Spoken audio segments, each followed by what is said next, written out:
ਪਰਜੰਦ ਅਲੀ ਦਾ novel ਭੁੱਬਲ 20ਵਾਂ ਅੰਕ।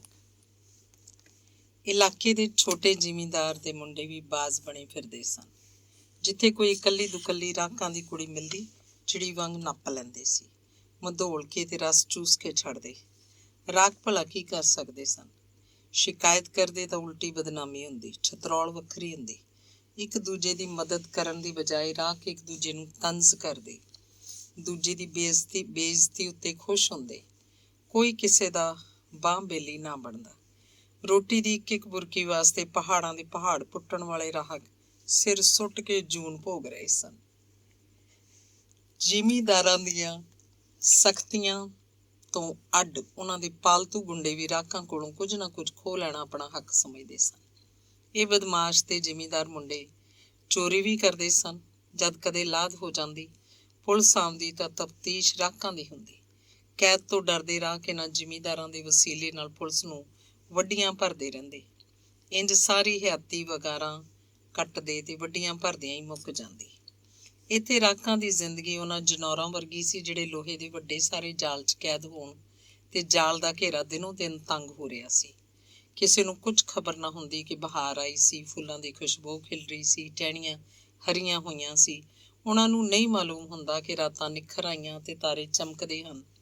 ਇਹੋ ਜਿਹੇ ਸਮੇਂ ਲੋਕ ਰਾਜ਼ੀ ਹੁੰਦੇ ਹਨ, ਬਹਾਰ ਦਾ ਆਨੰਦ ਮਾਣਦੇ ਹਨ, ਇੱਕ ਦੂਜੇ ਨੂੰ ਜੱਫੀ ਪਾ ਕੇ ਮਿਲਦੇ ਹਨ, ਵਿਛੜਿਆਂ ਨੂੰ ਯਾਦ ਕਰਦੇ ਹਨ। ਪਰ ਰਾਹਕ ਤਾਂ ਆਪਣੀ ਰੋਜ਼ ਦੀ ਚੋਗ ਦੀ ਭਾਲ ਦੇ ਜੁਸਤਜੂ 'ਚ ਹੀ ਫਸੇ ਰਹਿੰਦੇ ਸਨ। ਫਿਰ ਵੀ ਢਿੱਡ ਭਰ ਚੋਗ ਕਦੀ ਵੀ ਨਹੀਂ ਸੀ ਲੱਭੀ। ਇਹੋ ਜਿਹੇ ਹਾਲਾਤ ਵਿੱਚ ਮੇਰੀ ਅਜੀਬ ਕੈਫੀਅਤ ਹੋ ਜਾਇਆ ਕਰਦੀ ਸੀ। ਜੇ ਬੈਠਾ ਹੁੰਦਾ ਤਾਂ ਬੈਠਾ ਹੀ ਰਹਿੰਦਾ। ਕਈ ਵਾਰ ਤਾਂ ਭੁੱਲ ਜਾਂਦਾ ਕਿ ਮੈਂ ਕੌਣ ਹਾਂ, ਕਿੱਥੇ ਹਾਂ।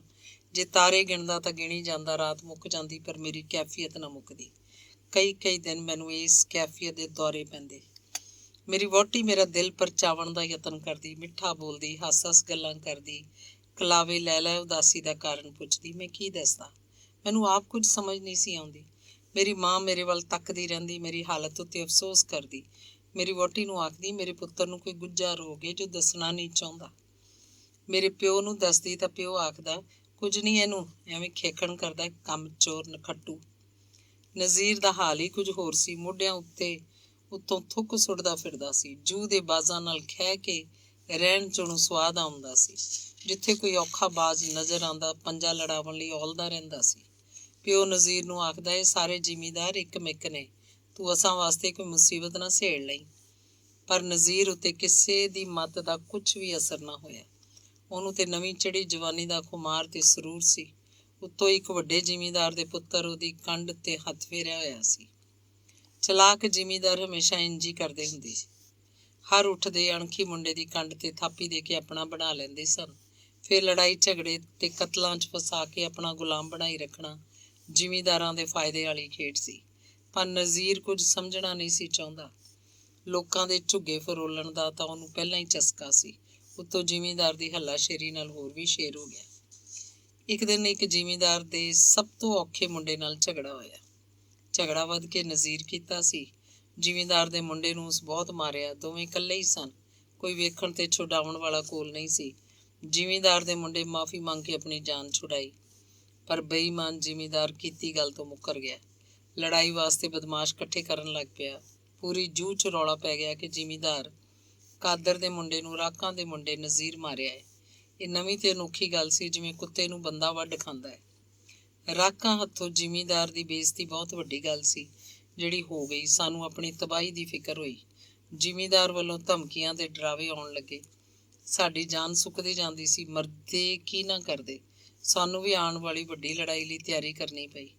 ਵਿੱਚੋਂ ਵਿੱਚ ਡਰਦੇ ਸਾਂ ਤੇ ਡਾਂਗ ਸੋਟਾ ਵੀ ਇਕੱਠਾ ਪਏ ਕਰਦੇ ਸਾਂ। ਨਜ਼ੀਰ ਖੁਸ਼ ਸੀ।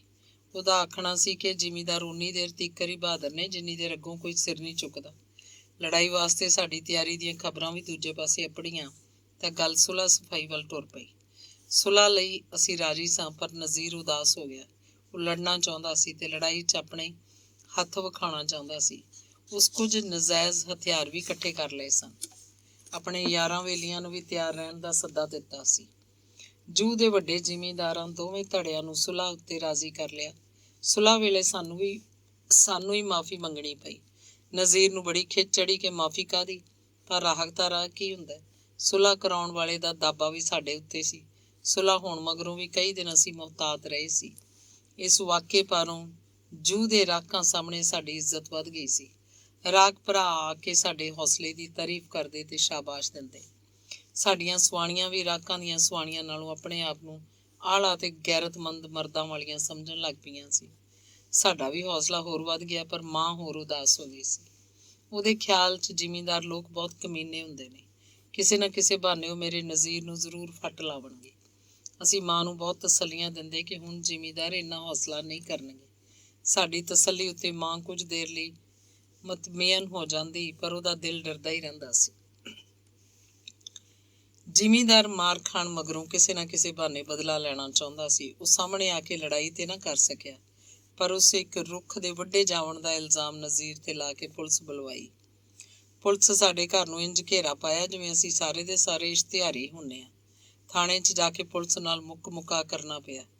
ਬੜੀ ਮੁਸ਼ਕਿਲ ਨਾਲ ਪੁਲਿਸ ਦੀ ਮੰਗ ਪੂਰੀ ਕੀਤੀ ਸੀ। ਇੱਕ ਵਾਰੀ ਫਿਰ ਜ਼ਿਮੀਂਦਾਰ ਨਾਲ ਸੁਲ੍ਹਾ ਕਰਨੀ ਪਈ। ਜ਼ਿਮੀਂਦਾਰ ਦੀ ਕਮੀਨਗੀ ਦਾ ਨਜ਼ੀਰ ਨੂੰ ਬਹੁਤ ਵੱਟ ਸੀ। ਉਹ ਸਾਡੇ ਉੱਤੇ ਜ਼ੋਰ ਦਿੱਤਾ ਕਿ ਹੁਣ ਮੈਥੋਂ ਜਰ ਨਹੀਂ ਹੁੰਦਾ।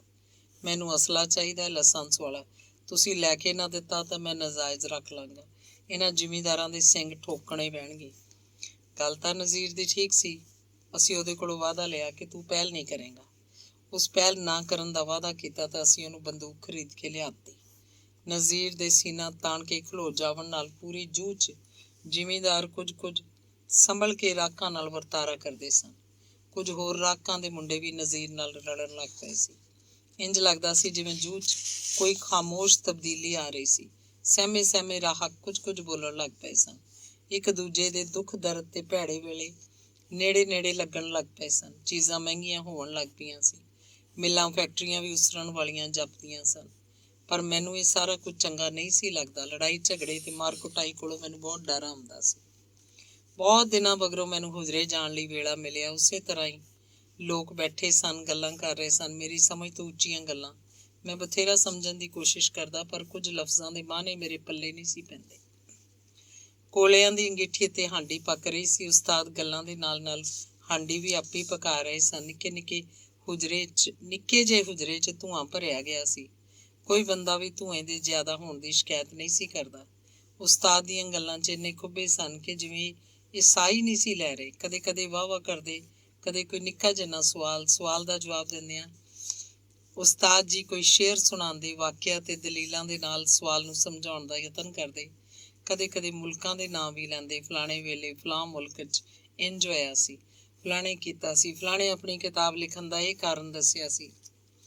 ਮੇਰੇ ਵਾਸਤੇ ਅਜੀਬ ਜੀਆਂ ਗੱਲਾਂ ਸਨ। ਕੋਈ ਹੋਰ ਹੀ ਮਾਹੌਲ ਤੇ ਹੋਰ ਹੀ ਦੁਨੀਆ ਜਾਪਦੀ ਸੀ ਉਹਨਾਂ ਦੀ ਗੁਫ਼ਤਗੂ ਵਿੱਚ। ਪਰ ਮੈਂ ਸੋਚਦਾ, ਦਫਾ ਕਰੋ, ਮੈਨੂੰ ਕੀ ਇਹਨਾਂ ਗੱਲਾਂ ਨਾਲ।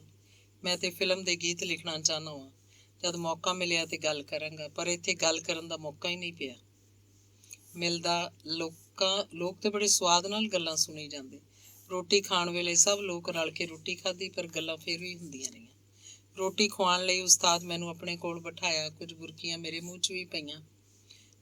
'ਚ ਵੀ ਪਾਈਆਂ। ਸਗੋਂ ਆਪਣੀ ਥਾਲੀ ਵਿੱਚੋਂ ਜਿਹੜੀ ਚੰਗੀ ਬੋਟੀ ਹੁੰਦੀ ਮੈਨੂੰ ਖਵਾ ਦਿੰਦੇ। ਇੰਜ ਦੇ ਲੋਕ ਵੀ ਹੁੰਦੇ ਨੇ। ਮੈਂ ਸੋਚਣਾ, ਆਪਣੀ ਖੁਰਾਕ ਦੂਜੇ ਦੇ ਮੂੰਹ 'ਚ। ਮੇਰੇ ਲਈ ਹੈਰਾਨੀ ਵਾਲੀ ਗੱਲ ਸੀ ਕਿ ਜੋ ਸਿਵਾਏ ਮੇਰੀ ਨਾਨੀ ਦੇ ਮੇਰੇ ਨਾਲ ਇੰਜ ਦਾ ਸਲੂਕ ਖਾਣ ਪੀਣ ਵੇਲੇ ਕਿਸੇ ਨਹੀਂ ਸੀ ਕੀਤਾ। ਮੇਰੇ ਨਾਲ ਪਿਆਰ ਕਰਨ ਵਾਲੇ ਮਾਸੀ, ਬਸ਼ੀਰਾ, ਜੌਹਰਾ ਤੇ ਮੇਰੂ ਵੀ ਮੈਨੂੰ ਉਸਤਾਦ ਤੋਂ ਕੁਝ ਛੋਟੇ ਜਾਪਣ ਲੱਗ ਪਏ ਸਨ। ਪਰ ਜੌਹਰਾ ਵਾਸਤੇ ਅਜੇ ਵੀ ਦਿਲ 'ਚ ਕੋਈ ਰੀਝ ਹੈ ਸੀ। ਚੰਗੀ ਤਾਂ ਮੇਰੂ ਵੀ ਲੱਗਦੀ ਸੀ, ਪਰ ਇੱਥੋਂ ਤੇ ਕੁਝ ਹੋਰ ਹੀ ਆਨੰਦ ਤੇ ਸਵਾਦ ਸੀ। ਉਸਤਾਦ ਦੇ ਸਲੂਕ ਬਾਰੇ ਮੈਂ ਰਾਜੀ ਵੀ ਸਾਂ ਤੇ ਖਿਝ ਵੀ ਚੜ੍ਹਦੀ ਸੀ। ਮੈਂ ਜਿਹੜੇ ਕੰਮ ਆਇਆ ਸਾਂ ਉਹ ਤੇ ਹੋ ਹੀ ਨਹੀਂ ਸੀ ਰਿਹਾ। ਮੈਥੋਂ ਕੁਝ ਸੁਣਦੇ ਹੀ ਨਹੀਂ ਸਨ। ਰੋਟੀ ਖਾਣ ਮਗਰੋਂ ਮੈਂ ਕੁਝ ਦੇਰ ਬੈਠਾ ਰਿਹਾ ਤੇ ਉਸਤਾਦ ਜੀ ਆਖਿਆ, ਸ਼ੇਖੂਪੁਰੀਆ, ਮੈਨੂੰ ਤੇਰੇ ਜਜ਼ਬਿਆਂ ਦਾ ਖਿਆਲ ਏ। ਸੁਣਾਂਗੇ ਤੈਨੂੰ ਵੀ, ਆਮਦਾ ਜਾਂਦਾ ਰਹੀ। ਸਾਫ਼ ਮਾਲੂਮ ਹੋ ਰਿਹਾ ਸੀ ਹੁਣ ਮੈਨੂੰ ਜਾਵਣ ਲਈ ਆਖਿਆ ਗਿਆ, ਪਰ ਮੇਰੇ ਜਜ਼ਬਿਆਂ ਦੀ ਖਬਰ ਤੇ ਮੇਰੇ ਦੁੱਖ ਇਹਨਾਂ ਨੂੰ ਮਾਲੂਮ ਨਹੀਂ। ਮੇਰੇ ਲਈ ਇਹ ਬਹੁਤ ਵੱਡੀ ਗੱਲ ਸੀ। ਕਈ ਵਾਰ ਮੈਂ ਹੁਜਰੇ ਗਿਆ ਤੇ ਆਇਆ। ਹਰ ਵਾਰ ਇੰਝ ਹੀ ਹੁੰਦਾ, ਗੱਲ ਕਰਨ ਦਾ ਮੌਕਾ ਹੀ ਨਾ ਮਿਲਦਾ। ਲੋਕ ਸਨ ਕਿ ਜਾਂਦੇ ਹੀ ਨਹੀਂ ਸਨ, ਗੱਲਾਂ ਸੁਣਦੇ ਰਹਿੰਦੇ ਸਨ। ਸਗੋਂ ਹੋਰ ਆ ਜਾਂਦੇ ਸਨ। ਜੇ ਕੋਈ ਇੱਕ ਜਾਂਦਾ, ਦੋ ਆ ਜਾਂਦੇ। ਪਰ ਇੱਕ ਹੋਰ ਗੱਲ ਮੇਰੇ ਲਈ ਹੈਰਾਨੀ ਵਾਲੀ ਸੀ। ਉਸਤਾਦ ਸਾਰਾ ਦਿਨ ਬੈਠੇ ਰਹਿੰਦੇ ਸਨ, ਗੱਲਾਂ ਕਰਦੇ, ਅੱਕਦੇ ਨਾ ਥੱਕਦੇ, ਜਿਵੇਂ ਹਰ ਦਮ ਤਾਜ਼ਾ ਹੋਣ। ਉੱਥੋਂ ਦੀਆਂ ਗੱਲਾਂ ਭਾਵੇਂ ਮੇਰੀ ਸਮਝ ਤੋਂ ਬਾਹਰ ਸੀ, ਫਿਰ ਵੀ ਮਾਲੂਮ ਹੁੰਦਾ ਸੀ ਇਹ ਲੋਕ ਗੱਲਾਂ ਸੱਚੀਆਂ ਤੇ ਖਰੀਆਂ ਕਰਦੇ ਜਾਪਦੇ ਨੇ। ਇੰਨੀ ਤੰਗ ਕੋਠੜੀ 'ਚ ਰਹਿਣ ਵਾਲਾ ਬੰਦਾ ਕਿੰਨਾ ਖੁਸ਼ ਤੇ ਮੁਤਮਈਨ ਜੀਵਨ ਹੰਢਾ ਰਿਹਾ। ਮੇਰੇ ਅੰਦਰ ਇੱਕ ਹੋਰ ਖੋਈ ਲੱਗੀ ਕਿ ਮਾਲੂਮ ਕਰਾਂਗਾ ਇਹ ਬੰਦਾ ਕਿੱਥੋਂ ਤੇ ਕੌਣ ਹੈ। ਅਜੇ ਇੰਨਾ ਹੀ ਮਾਲੂਮ ਹੋਇਆ ਕਿ ਉਸਤਾਦ ਸ਼ਾਇਰ ਹੈ ਪੰਜਾਬੀ ਜ਼ਬਾਨ ਦਾ, ਪਰ ਹਰ ਵੇਲੇ ਇੱਥੇ ਹੀ ਬੈਠਾ ਰਹਿੰਦਾ ਹੈ। ਬਾਲ ਬੱਚਾ ਤੇ ਮਾਪੇ ਅੰਗ ਸਾਕ ਕਿਉਂ ਨਹੀਂ, ਇਹ ਸਾਰਾ ਕੁਝ ਜਾਣਨ ਦੀ ਮੈਨੂੰ ਇੱਛਾ ਹੋਈ। ਕੁਝ ਵੇਲਾ ਲੰਘਣ ਮਗਰੋਂ ਮੈਨੂੰ ਹੁਜਰੇ ਨਾਲ ਨਾਮਾਲੂਮ ਜਿਹੀ ਉਣਸ ਹੋਈ ਜਾਪਦੀ ਸੀ। ਮੈਨੂੰ ਜਦੋਂ ਵੀ ਘਰ ਦੇ ਕੰਮਾਂ ਤੋਂ ਵਿਹਲ ਮਿਲਦੀ, ਮੈਂ ਝੱਟ ਆਉਂਦਾ, ਸਲਾਮ ਕਰਦਾ, ਚੁੱਪਚਾਪ ਬੈਠ ਕੇ ਗੱਲਾਂ ਸੁਣਦਾ ਰਹਿੰਦਾ। ਸ਼ਾਮ ਨੂੰ ਘਰ ਪਰਤ ਆਉਂਦਾ, ਉੱਥੇ ਜ਼ਬਾਨ ਖੋਲ੍ਹਣ ਦੀ ਹਿੰਮਤ ਹੀ ਨਾ ਹੁੰਦੀ। ਮੇਰੇ ਅੰਦਰ ਕੁਝ ਤਬਦੀਲੀ ਹੋਣ ਲੱਗ ਪਈ ਸੀ। ਹੁਜਰੇ 'ਚ ਹੋਣ ਵਾਲੀਆਂ ਗੱਲਾਂ ਦੀ ਕੁਝ ਸਮਝ ਆਉਣ ਲੱਗ ਪਈ ਸੀ। ਦੁਨੀਆ ਦੀ ਸਿਆਸੀ ਚਾਲ, ਮਜ਼ਦੂਰਾਂ ਦੇ ਹਾਲਾਤ, ਕਿਸਾਨਾਂ ਤੇ ਰਾਖਾਂ ਨਾਲ ਹੋਣ ਵਾਲੇ ਧਰੋ ਬਾਰੇ ਗੱਲਾਂ ਦੀ ਸਮਝ ਵੀ ਆਉਣ ਲੱਗ ਪਈ ਸੀ। ਜਮਹੂਰੀਅਤ, ਸੋਸ਼ਲਿਜ਼ਮ, ਮਾਰਸ਼ਲ ਲਾਅ ਬਾਰੇ ਵੀ ਕੁਝ ਮਾਲੂਮ ਹੋਇਆ। ਇੰਡੋ ਪਾਕ 'ਚ ਕਸ਼ਮੀਰੀ ਝਗੜੇ ਦੇ ਨਾਲ ਰੂਸ, ਚੀਨ, ਅਮਰੀਕਾ ਤੇ ਦੂਜੇ ਮੁਲਕਾਂ ਬਾਰੇ ਵੀ ਕੁਝ ਜਾਣਕਾਰੀ ਮਿਲੀ। ਉਰਦੂ ਤੇ ਪੰਜਾਬੀ ਸ਼ੇਅਰ و ਅਦਬ ਵਿੱਚ ਫਰਕ ਤੇ ਮਜਾਜ਼ ਦਾ ਪਤਾ ਲੱਗਾ, ਪਰ ਅਜੇ ਵੀ ਮੇਰਾ ਅੰਦਰਲਾ ਬੰਦਾ ਮੁਤਮਈਨ ਨਹੀਂ ਸੀ। ਅੰਗ 21ਵਾਂ। ਇੱਕ ਦਿਹਾੜੇ ਸਾਡੇ ਘਰ ਬਹਾਦਰੀ ਦੇ ਕੁਝ ਲੋਕ ਆਏ। ਉਹਨਾਂ ਸਾਡੇ ਪਿਓ ਨਾਲ ਗੱਲਾਂ ਕਰਦਿਆਂ ਆਖਿਆ, ਮੁਲਕ ਵਿੱਚ ਇਲੈਕਸ਼ਨ ਹੋਣ ਵਾਲਾ ਹੈ। ਸੁਣਿਆ ਇਲੈਕਸ਼ਨ ਮੁਨਸਫਾਨਾ ਹੋ ਸੀ। ਸਾਡਾ ਖਿਆਲ ਹੈ ਕਿ ਇਸ ਇਲੈਕਸ਼ਨ 'ਚ ਅਸੀਂ ਵੀ ਹਿੱਸਾ ਲਈਏ। ਇਹਦੇ ਲਈ ਕਿਸੇ ਪਾਰਟੀ ਵਿੱਚ ਰਲ ਜਾਈਏ ਜਾਂ ਕੋਈ ਵੱਖਰੀ ਜਮਾਤ ਬਣਾ ਲਈਏ। ਉਹਨਾਂ ਦਾ ਲਹਿਜਾ ਜੋਸ਼ੀਲਾ ਸੀ। ਕੁਝ ਦਿਨਾਂ ਮਗਰੋਂ ਰਾਹਕ ਬਰਾਦਰੀ ਦੇ ਛੋਟੇ ਇਕੱਠ ਹੋਣ ਲੱਗ ਪਏ। ਜ਼ਿਮੀਂਦਾਰਾਂ ਦੀ ਗੱਲ ਕੋਈ ਨਹੀਂ ਸੀ ਸੁਣਦਾ। ਛੋਟੇ ਇਕੱਠਾਂ ਮਗਰੋਂ ਇੱਕ ਵੱਡਾ ਇਕੱਠ ਹੋਇਆ। ਸਾਰੇ ਰਾਗ ਹੁਮਾ ਕੇ ਆਏ ਸੀ। ਸਾਰੇ ਸੋਸ਼ਲਿਜ਼ਮ ਦੇ ਹਾਮੀ ਸੀ। ਉਸੇ ਪਾਰਟੀ 'ਚ ਸ਼ਾਮਲ ਹੋਣਾ ਚਾਹੁੰਦੇ ਸੀ ਜਿਹਦਾ ਹਮਾਇਤੀ ਲੀਡਰ ਸ਼ੇਖ ਰਸ਼ੀਦ ਇਕੱਠ 'ਚ ਆਇਆ ਹੋਇਆ ਸੀ। ਸ਼ੇਖ ਰਸ਼ੀਦ ਨੇ ਇਕੱਠ ਵਿੱਚ ਸੋਸ਼ਲਿਜ਼ਮ ਦੀ ਗੱਲ ਕੀਤੀ। ਬੜੀਆਂ ਸੋਹਣੀਆਂ ਤੇ ਖਰੀਆਂ ਗੱਲਾਂ ਕੀਤੀਆਂ ਸੀ। ਰਾਖਾਂ, ਮਜ਼ਦੂਰਾਂ, ਕਿਸਾਨਾਂ ਦੀ ਬਰਬਾਦੀ ਦੀ ਗੱਲ ਕੀਤੀ। ਉਹਦੀਆਂ ਗੱਲਾਂ ਸੁਣ ਕੇ ਰਾਹਕ ਬਹੁਤ ਹੀ ਖੁਸ਼ ਹੋਏ। ਇਕੱਠ ਵਿੱਚ ਜੋਸ਼ ਸੀ, ਕੁਝ ਕਰਨ ਦਾ ਚਾਅ ਚੜਿਆ ਹੋਇਆ ਸੀ। ਇੰਜ ਜਿਵੇਂ ਸਾਰੇ ਡਰ ਤੇ ਖੌਫ ਲੈ ਗਏ ਹੋਣ। ਗੱਭਰੂਆਂ ਖੁਸ਼ੀ ਨਾਲ ਭੰਗੜੇ ਪਾਏ, ਨਾਅਰੇ ਮਾਰੇ। ਬਰਾਦਰੀ ਦੀ ਇੱਕ ਤਨਜ਼ੀਮ ਬਣਾਈ ਗਈ। ਉਸ ਤਨਜ਼ੀਮ ਦਾ ਸੈਕਟਰੀ ਮੈਨੂੰ ਬਣਾਇਆ ਗਿਆ। ਏਡੇ ਵੱਡੇ ਇਕੱਠ 'ਚ ਮੈਂ ਕੀ ਬੋਲਦਾ। ਉੱਤੋਂ ਪਿਓ ਦਾ ਆਖਣਾ ਸੀ ਕਿ ਮੈਨੂੰ ਹੀ ਸੈਕਟਰੀ ਬਣਨਾ ਪਏਗਾ। ਮੈਂ ਸੈਕਟਰੀ ਬਣ ਤਾਂ ਗਿਆ, ਪਰ ਮੇਰਾ ਦਿਲ ਨਹੀਂ ਸੀ ਮੰਨ ਰਿਹਾ। ਮੈਨੂੰ ਤਾਂਘ ਹੁਜਰੇ ਦੀ ਸੀ। ਮੈਨੂੰ ਤਾਂ ਸਮਝ ਨਹੀਂ ਸੀ ਕਿਸੇ ਵੀ ਤਨਜ਼ੀਮ ਦੀ। ਮੇਰੇ ਅੰਦਰ ਕੁਝ ਹੋਰ ਹੀ ਟੁੱਟ ਭੱਜ ਹੋ ਰਹੀ ਸੀ। ਸ਼ੇਖ ਰਸ਼ੀਦ ਦੀਆਂ ਗੱਲਾਂ ਮੈਨੂੰ ਵੀ ਚੰਗੀਆਂ ਲੱਗੀਆਂ, ਪਰ ਸੈਕਟਰੀ ਵਾਲਾ ਕੰਮ ਮੇਰੇ ਤੋਂ ਭਾਰੀ ਜਾਪਦਾ ਸੀ। ਤਨਜ਼ੀਮ ਦਾ ਸਦਰ, ਜਿਹੜਾ 55-56 ਸਾਲ ਦਾ ਬੰਦਾ ਸੀ, ਉਹ ਸ਼ੇਖ ਰਸ਼ੀਦ ਦਾ ਵਾਕਫ ਤੇ ਬੇਲੀ ਸੀ। ਉਸ ਮੈਨੂੰ ਸ਼ੇਖ ਰਸ਼ੀਦ ਸਾਹਮਣੇ ਲਿਆ ਕੇ ਆਖਿਆ, ਸ਼ੇਖ ਜੀ, ਇਹ ਮੁੰਡਾ ਹੀ ਸਾਡਾ ਸਭੋ ਕੁਝ ਹੈ। ਅਸੀਂ ਤਾਂ ਬਸ ਐਵੇਂ ਆਸਰਾ ਵਾਂ। ਬੜੀ ਮੁਸੀਬਤ ਬਣੀ ਮੇਰੇ ਲਈ ਕਿ ਮੈਂ ਹੀ ਸਭ ਕੁਝ। ਕਿੰਜ ਹੋਇਆ। ਮੈਂ ਉੱਥੋਂ ਨੱਸ ਜਾਣਾ ਚਾਹੁੰਦਾ ਸਾਂ, ਪਰ ਪਿਓ ਦੀ ਘੂਰੀ ਮੇਰੇ ਪੈਰ ਜਕੜ ਦਿੱਤੇ ਸਨ। ਮੈਂ ਚੁੱਪ ਕਰਕੇ ਸਾਰੀ ਕਾਰਵਾਈ ਵੇਖਦਾ ਸੁਣਦਾ ਰਿਹਾ। ਸ਼ੇਖ ਰਸ਼ੀਦ ਦਾ ਦਫ਼ਤਰ ਲਾਹੌਰ ਸੀ, ਇਛਰੇ 'ਚ। ਖੌਰੇ ਉਸ ਵੇਲੇ ਉਹ ਕਿਸਾਨ ਪਾਰਟੀ ਦੇ ਸਦਰ ਸਨ। ਉਹਨੇ ਮੈਨੂੰ ਕਿਤਾਬਾਂ ਤੇ ਪੈਂਫਲੇਟ ਦਿੱਤੇ ਪੜ੍ਹਨ ਵਾਸਤੇ। ਕਿਤਾਬਾਂ ਤੇ ਪੈਂਫਲੇਟ ਮੈਂ ਪੜ੍ਹਨ ਦਾ ਯਤਨ ਕਰਦਾ, ਪਰ ਉੱਕਾ ਸਮਝ ਨਾ ਆਉਂਦੀ। ਨਵੀਆਂ ਗੱਲਾਂ, ਨਵੇਂ ਲਫ਼ਜ਼ ਸਨ। ਸਾਰੇ ਇਲਾਕੇ 'ਚ ਸੋਸ਼ਲਿਜ਼ਮ ਹੁੰਦਾ ਫਿਰਦਾ ਸੀ। ਹਰ ਰਾਹਕ, ਮਜ਼ਦੂਰ ਤੇ ਕੰਮੀ, ਸਾਰੇ ਗਰੀਬ ਮਸਕੀਨ ਸੋਸ਼ਲਿਜ਼ਮ ਦੇ ਹਮਾਇਤੀ ਸਨ। ਉਹਨਾਂ ਦਿਨਾਂ 'ਚ ਕੰਮੀ ਲੋਕਾਂ 'ਚ ਭਾਈਚਾਰਾ ਵੀ ਵੱਧ ਗਿਆ ਜਾਪਦਾ ਸੀ। ਸਾਰੇ ਹੀ ਆਉਣ ਵਾਲੇ ਚੰਗੇ ਸਮੇਂ ਦੀ ਆਸ ਲਾਈ ਬੈਠੇ ਸੀ। ਇਲਾਕੇ ਦੇ ਖਾਂਦੇ ਪੀਂਦੇ ਭੋਏ ਭਾਂਡੇ ਵਾਲੇ ਲੋਕ ਰਾਹਕਾਂ ਤੇ ਗਰੀਬਾਂ ਨੂੰ ਟਿਚਕਰ ਕਰਦੇ ਆਖਦੇ, ਤੁਹਾਨੂੰ ਹਰ ਇੱਕ ਨੂੰ 12-12 ਕਿੱਲੇ ਮਿਲਣਗੇ, ਪਰ ਲੱਕੜ ਦੇ। ਮੌਲਵੀ ਵੀ ਪੈਸੇ ਵਾਲੇ ਤੇ ਜ਼ਿਮੀਂਦਾਰਾਂ ਨਾਲ ਰਲ ਕੇ ਕੰਮੀ ਤੇ ਗਰੀਬ ਲੋਕਾਂ ਤੇ ਤੰਜ਼ ਕਰਦਾ ਤੇ ਆਖਦਾ, ਤੁਹਾਨੂੰ ਤੇ ਤੁਹਾਡੀਆਂ ਵਹੁਟੀਆਂ ਨੂੰ ਵੱਖਰੇ ਕੰਮਾਂ ਤੇ ਲਾਇਆ ਜਾਏਗਾ। ਇੰਜ ਹੀ ਤੁਹਾਨੂੰ ਹਕੂਮਤ ਦੇ ਮੁਲਕ ਦਾ ਵਾਰਸ ਬਣਾਵਣਗੇ।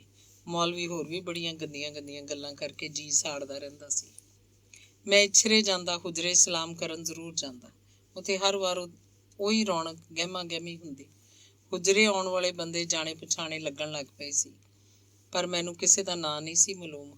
ਹਰ ਵਾਰ ਕੋਈ ਉਪਰੇ ਬੰਦੇ ਹੀ ਹੁੰਦੇ। ਕਦੀ ਤਾਂ ਹੁਜਰੇ ਸਾਹਮਣੇ 1-2 ਕਾਰਾਂ ਵੀ ਖਲੋਤੀਆਂ ਹੁੰਦੀਆਂ, ਆ ਕੇ ਔਰਤਾਂ ਵੀ ਬੈਠਦੀਆਂ ਉੱਤੇ।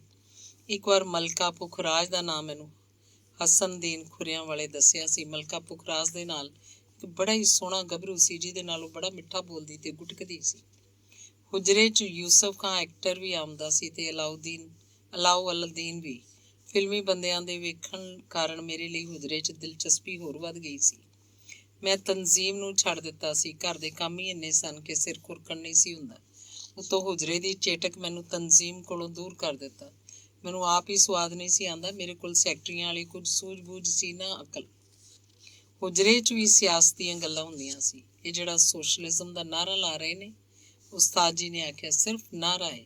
ਮੈਨੂੰ ਤਾਂ ਇਹਦੇ 'ਚ ਕੋਈ ਖਲੂਸ ਨਜ਼ਰ ਆਉਂਦਾ ਹੀ ਨਾ ਕੋਈ ਸਾਇੰਸੀ ਤਰਤੀਬ, ਨਾ ਹੀ ਕੋਈ ਪੱਕੀ ਪੀਡੀ ਲਈ ਮਾਲੂਮ ਹੁੰਦੀ ਹੈ। ਵੇਖੋ ਨਾ, ਸਾਡੇ ਸਾਹਮਣੇ ਚੀਨ ਦੀ ਮਿਸਾਲ ਹੈ, ਰੂਸ ਦੀ ਇਨਕਲਾਬ ਮੌਜੂਦ ਹੈ, ਮਾਓ ਜ਼ੇਤੁੰਗ ਦੀ ਜਦੋਜਹਿਦ ਵੇਖੋ, ਲੈਨਨ ਦੇ ਕੰਮ ਕਰਨ ਤੇ ਪਾਰਟੀ ਬਣਾਉਣ ਦਾ ਢੰਗ ਗੌਰ ਨਾਲ ਵੇਖੀਏ ਤੇ ਆਪੇ ਸਮਝ ਲੱਗ ਜਾਂਦੀ ਹੈ ਕਿ ਇਨਕਲਾਬ ਵਾਸਤੇ ਜਿਹੜੀ ਬੁਨਿਆਦ ਦੀ ਲੋੜ ਹੁੰਦੀ ਹੈ ਉਹਨੂੰ ਇੱਥੇ ਗੋਲਿਆ ਹੀ ਨਹੀਂ ਗਿਆ। ਜਦ ਇਨਕਲਾਬ ਨੂੰ ਜੀ ਆਇਆਂ ਨੂੰ ਆਖਣ ਲਈ ਤਿਆਰੀ ਨਹੀਂ ਕੀਤੀ ਗਈ ਤਾਂ ਇਨਕਲਾਬੀ ਸੋਸ਼ਲਿਜ਼ਮ ਕਿੰਜ ਕਾਇਮ ਹੋ ਸੀ। ਮਜਲਿਸ ਵਿੱਚੋਂ ਇੱਕ ਬੰਦੇ ਨੇ ਆਖਿਆ, ਉਸਤਾਦ ਜੀ, ਰੂਸ ਤੇ ਚੀਨ ਜਾਂ ਹਰ ਜਿੱਥੇ ਵੀ ਸੋਸ਼ਲਿਸਟ ਇਨਕਲਾਬ ਆਇਆ ਹੈ, ਉੱਥੋਂ ਦੇ ਤੇ ਸਾਡੇ ਮਾਹੌਲ 'ਚ ਬਹੁਤ ਫਰਕ ਹੈ। ਉੱਥੋਂ ਦੇ ਮਾਰੂਜ਼ੀ ਹਾਲਾਤ ਤੇ ਇੱਥੋਂ ਦੇ ਹਾਲਾਤ ਵੱਖੋ ਵੱਖ ਨੇ। ਉੱਥੋਂ ਦੀਆਂ ਮਿਸਾਲਾਂ ਅਸੀਂ ਇੱਥੇ ਕਿੰਜ ਲਾਗੂ ਕਰ ਸਕਦੇ ਹਾਂ। ਉਹ ਬੰਦਾ ਬੜੇ ਜੋਸ਼ ਨਾਲ ਬੋਲਦਾ ਗਿਆ। ਕੋਈ ਵਕੀਲ ਜਾਪਦਾ ਸੀ।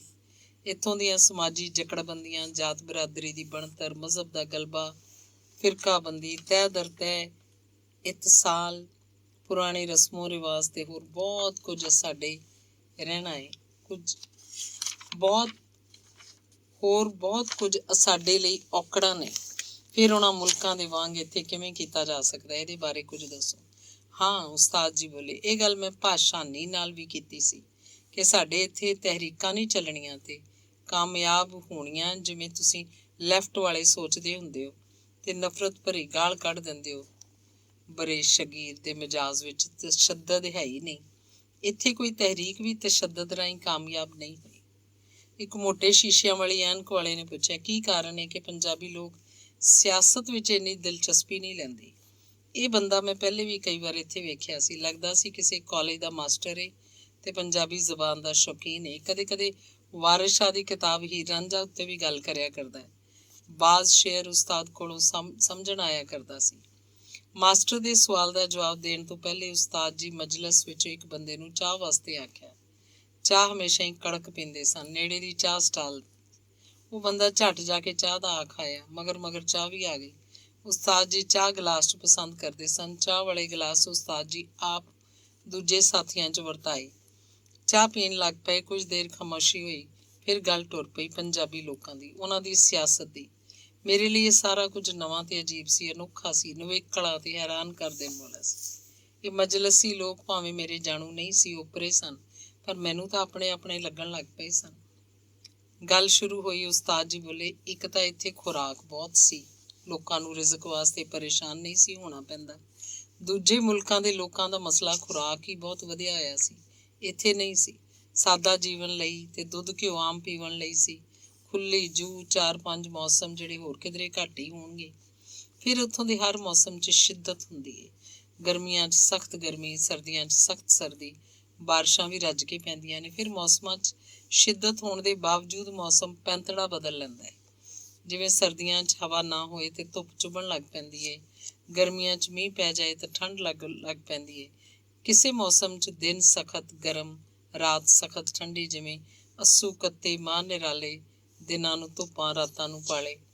ਮੌਸਮਾਂ ਦਾ ਅਸਰ ਇਨਸਾਨੀ ਮਿਜਾਜ਼ ਉੱਤੇ ਪੈਂਦਾ ਹੈ। ਜਿਵੇਂ ਇੱਥੋਂ ਦੇ ਮੌਸਮਾਂ ਵਿੱਚ ਠਹਿਰਾਓ ਨਹੀਂ, ਇੰਝ ਹੀ ਇੱਥੇ ਇਨਸਾਨੀ ਮਿਜਾਜ਼ 'ਚ ਠਹਿਰਾਓ ਨਹੀਂ। ਇੱਥੇ ਕਿਸੇ ਗੱਲ 'ਚ ਠਹਿਰਾਓ ਨਹੀਂ ਤੇ ਗੈਰ ਮੁਸਤਕਿਲ ਮਿਜਾਜ਼ੀ ਬੰਦੇ ਨੂੰ ਉਦਾਸੀ ਵੱਲ ਲੈ ਜਾਂਦੀ ਹੈ, ਜਿਹੜੀ ਕਿ ਸਾਡੇ 'ਚ ਹੈ। ਇਹੀ ਕਾਰਨ ਹੈ ਕਿ ਸਾਡੇ ਲੋਕ ਸਕੂਨ ਦੀ ਭਾਲ 'ਚ ਰਹਿੰਦੇ ਨੇ, ਰੱਬ ਨਾਲ ਆਪਣਾ ਰਿਸ਼ਤਾ ਜੋੜਨ ਦਾ ਚਾਰਾ ਕਰਦੇ ਨੇ।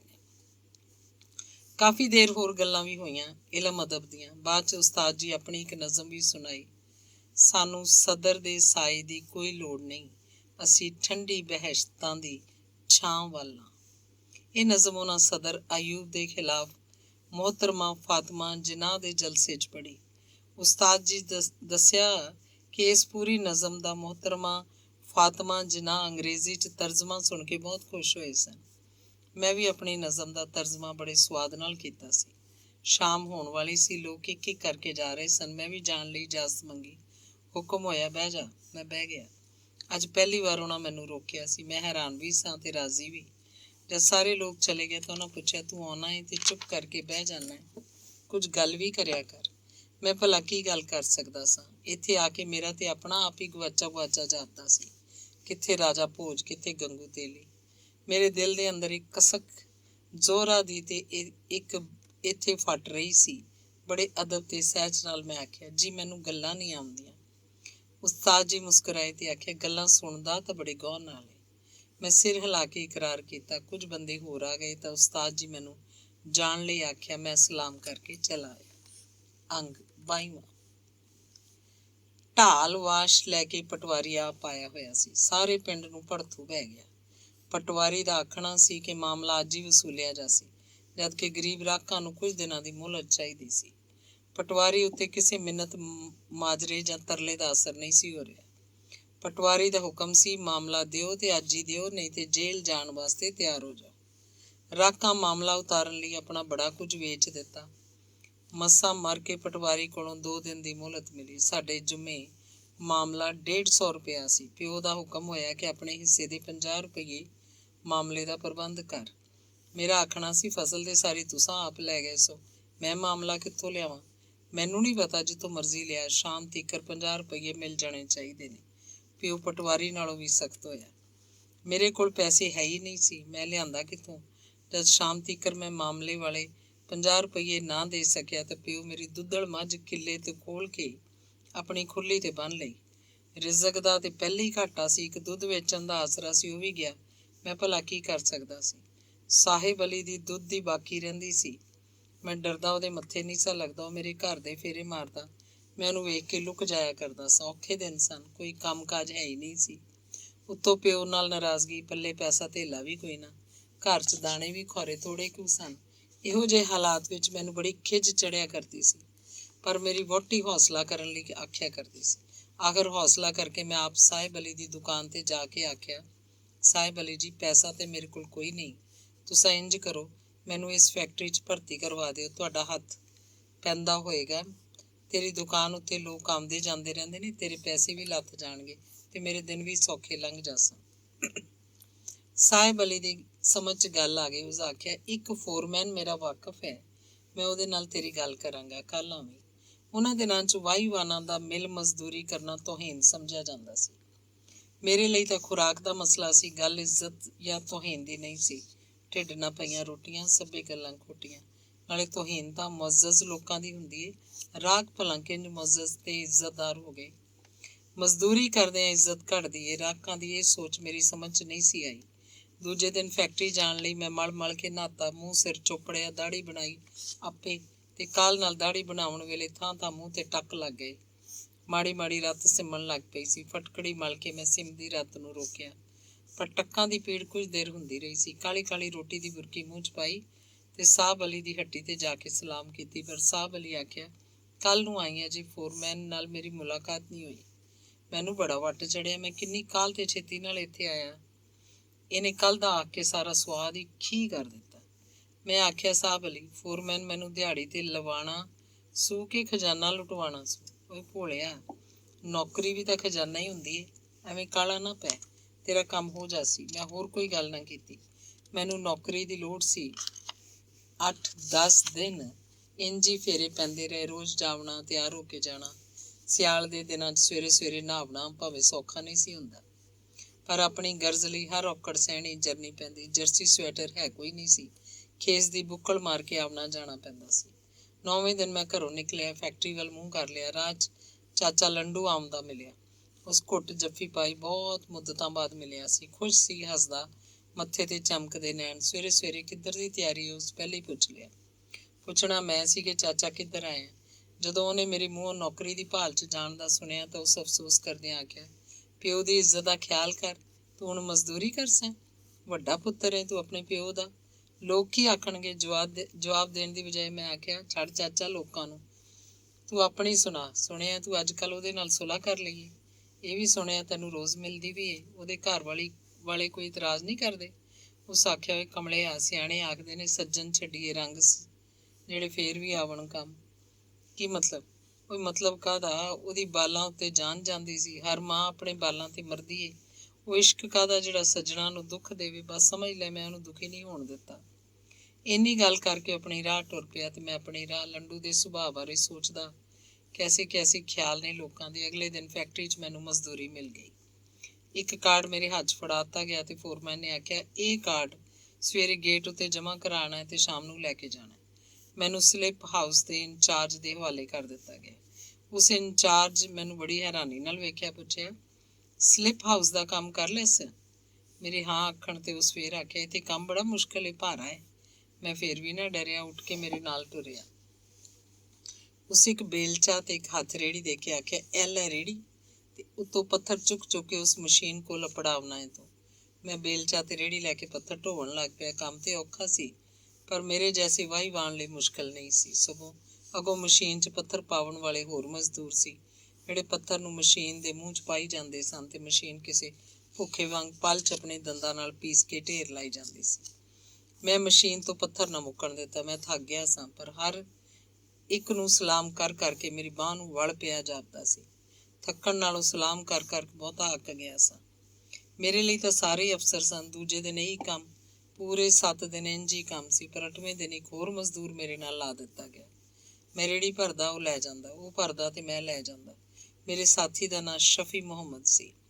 ਮੈਥੋਂ ਵੱਡੀ ਉਮਰ ਦਾ ਤੇ ਠੰਡੇ ਸੁਭਾਅ ਦਾ। ਉਸ ਆਖਿਆ, ਲੈ ਵੀ ਸੱਜਣਾ, 3 ਮਹੀਨੇ ਤੀਕਰ ਕੋਈ ਛੁੱਟੀ ਨਾ ਕਰੀ ਤੇ ਨਾ ਹੀ ਕਿਸੇ ਨਾਲ ਝੇੜਾ ਕਰੀ। ਬਸ 3 ਮਹੀਨੇ ਤੂੰ ਸਮਝ ਕੇ ਹਰ ਇੱਕ ਦੀ ਰਨ ਨੇ, ਕੋਈ ਨਾ ਨੁੱਕਰ ਵੀ ਨਹੀਂ ਕਰਨੀ। ਜੇ ਤੂੰ ਇਹ ਵੇਲਾ ਕੱਢ ਲਿਆ ਤਾਂ ਫਿਰ ਸੱਤੇ ਖੈਰਾ। ਸ਼ਫੀ ਮੁਹੰਮਦ ਦੀ ਗੱਲ ਸੁਣ ਕੇ ਮੇਰਾ ਹਾਸਾ ਨਿਕਲ ਗਿਆ। ਮੇਰੇ ਹਾਸੇ ਤੇ ਹੈਰਾਨ ਹੋਇਆ। ਮੈਂ ਆਖਿਆ, ਸ਼ਫੀ ਮੁਹੰਮਦ, 3 ਮਹੀਨੇ ਤੀਕਰ ਰਨ ਰਹਿਣ ਮਗਰੋਂ ਮਰਦਾਨਗੀ ਰਹਿ ਜਾਏਗੀ ਮੇਰੇ 'ਚ? ਸ਼ਫੀ ਮੁਹੰਮਦ ਗੱਲ ਤਾਂ ਸਮਝ ਲਈ। ਫਿਰ ਸਹਿਜ ਨਾਲ ਬੋਲਿਆ, ਮਿਲਾਂ 'ਚ ਤਾਂ ਇੰਝ ਹੀ ਹੁੰਦਾ, ਅੱਗੋਂ ਤੇਰੀ ਮਰਜ਼ੀ ਭਾਈ। ਮੈਂ ਸੋਚਣ ਲੱਗ ਪਿਆ, ਚਲੋ ਰਨ ਹੀ ਬਣ ਜਾਈਏ, ਪਰ ਛੁੱਟੀ ਬਿਨਾਂ 3 ਮਹੀਨੇ ਕਿੰਝ ਗੁਜ਼ਰਨਗੇ? ਬੰਦੇ ਨੂੰ ਆਪ ਦੁੱਖ ਤਕਲੀਫ ਹੋ ਸਕਦੀ ਹੈ, ਕੰਮ ਪੈ ਸਕਦਾ ਹੈ, ਕੁਝ ਹੋਰ ਵਾਕਿਆ ਹੋ ਸਕਦਾ ਹੈ। 3 ਮਹੀਨੇ ਮੈਂ ਕੰਮ ਦੀ ਸਖਤੀ ਤੋਂ ਨਹੀਂ ਸੀ ਘਬਰਾਉਂਦਾ, ਪਰ ਛੁੱਟੀ ਨਾ ਕਰਨ ਦਾ ਡਾਢਾ ਅਫਸੋਸ ਸੀ। ਫਿਰ ਇਹ 3 ਮਹੀਨੇ ਮੈਂ ਲਾਹੌਰ ਨਹੀਂ ਸਾ ਗਿਆ। ਇਹਨਾਂ 3 ਮਹੀਨਿਆਂ 'ਚ ਮੈਂ ਫੈਕਟਰੀ ਦੇ ਹਰ ਹਿੱਸੇ ਦਾ ਡਾਢਾ ਜਾਣੂ ਹੋ ਗਿਆ। ਅਫਸਰਾਂ ਤੇ ਮਜ਼ਦੂਰਾਂ ਦੀ ਪਛਾਣ ਹੋ ਗਈ ਸੀ। ਹਰ ਕਿਸੇ ਨੂੰ ਸਲਾਮ ਨਹੀਂ ਸੀ ਕਰਦਾ, ਸਗੋਂ ਕਿਸੇ ਨੂੰ ਵੀ ਸਲਾਮ ਨਹੀਂ ਸੀ ਕਰਦਾ।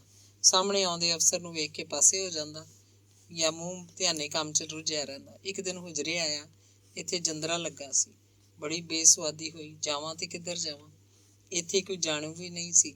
ਦਲਾਲ ਦੀ ਆੜਤ ਉੱਤੇ ਹੁਣ ਜਾਣ ਨੂੰ ਜੀ ਨਹੀਂ ਸੀ ਕਰਦਾ।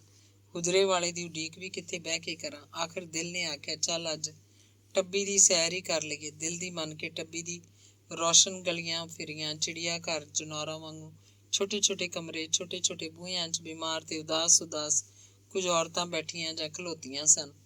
ਹਰ ਇੱਕ ਇਸ਼ਾਰੇ ਕਰਦੀ ਸੀ, ਕੋਈ ਆਵਾਜ਼ ਵੀ ਦੇ ਲੈਂਦੀ, ਵੀ ਆ ਜਾ, ਪਰ ਮੈਨੂੰ ਤਾਂ ਉਹਨਾਂ ਭੀੜੀਆਂ ਗਲੀਆਂ 'ਚੋਂ ਬੂ ਆਉਂਦੀ ਸੀ।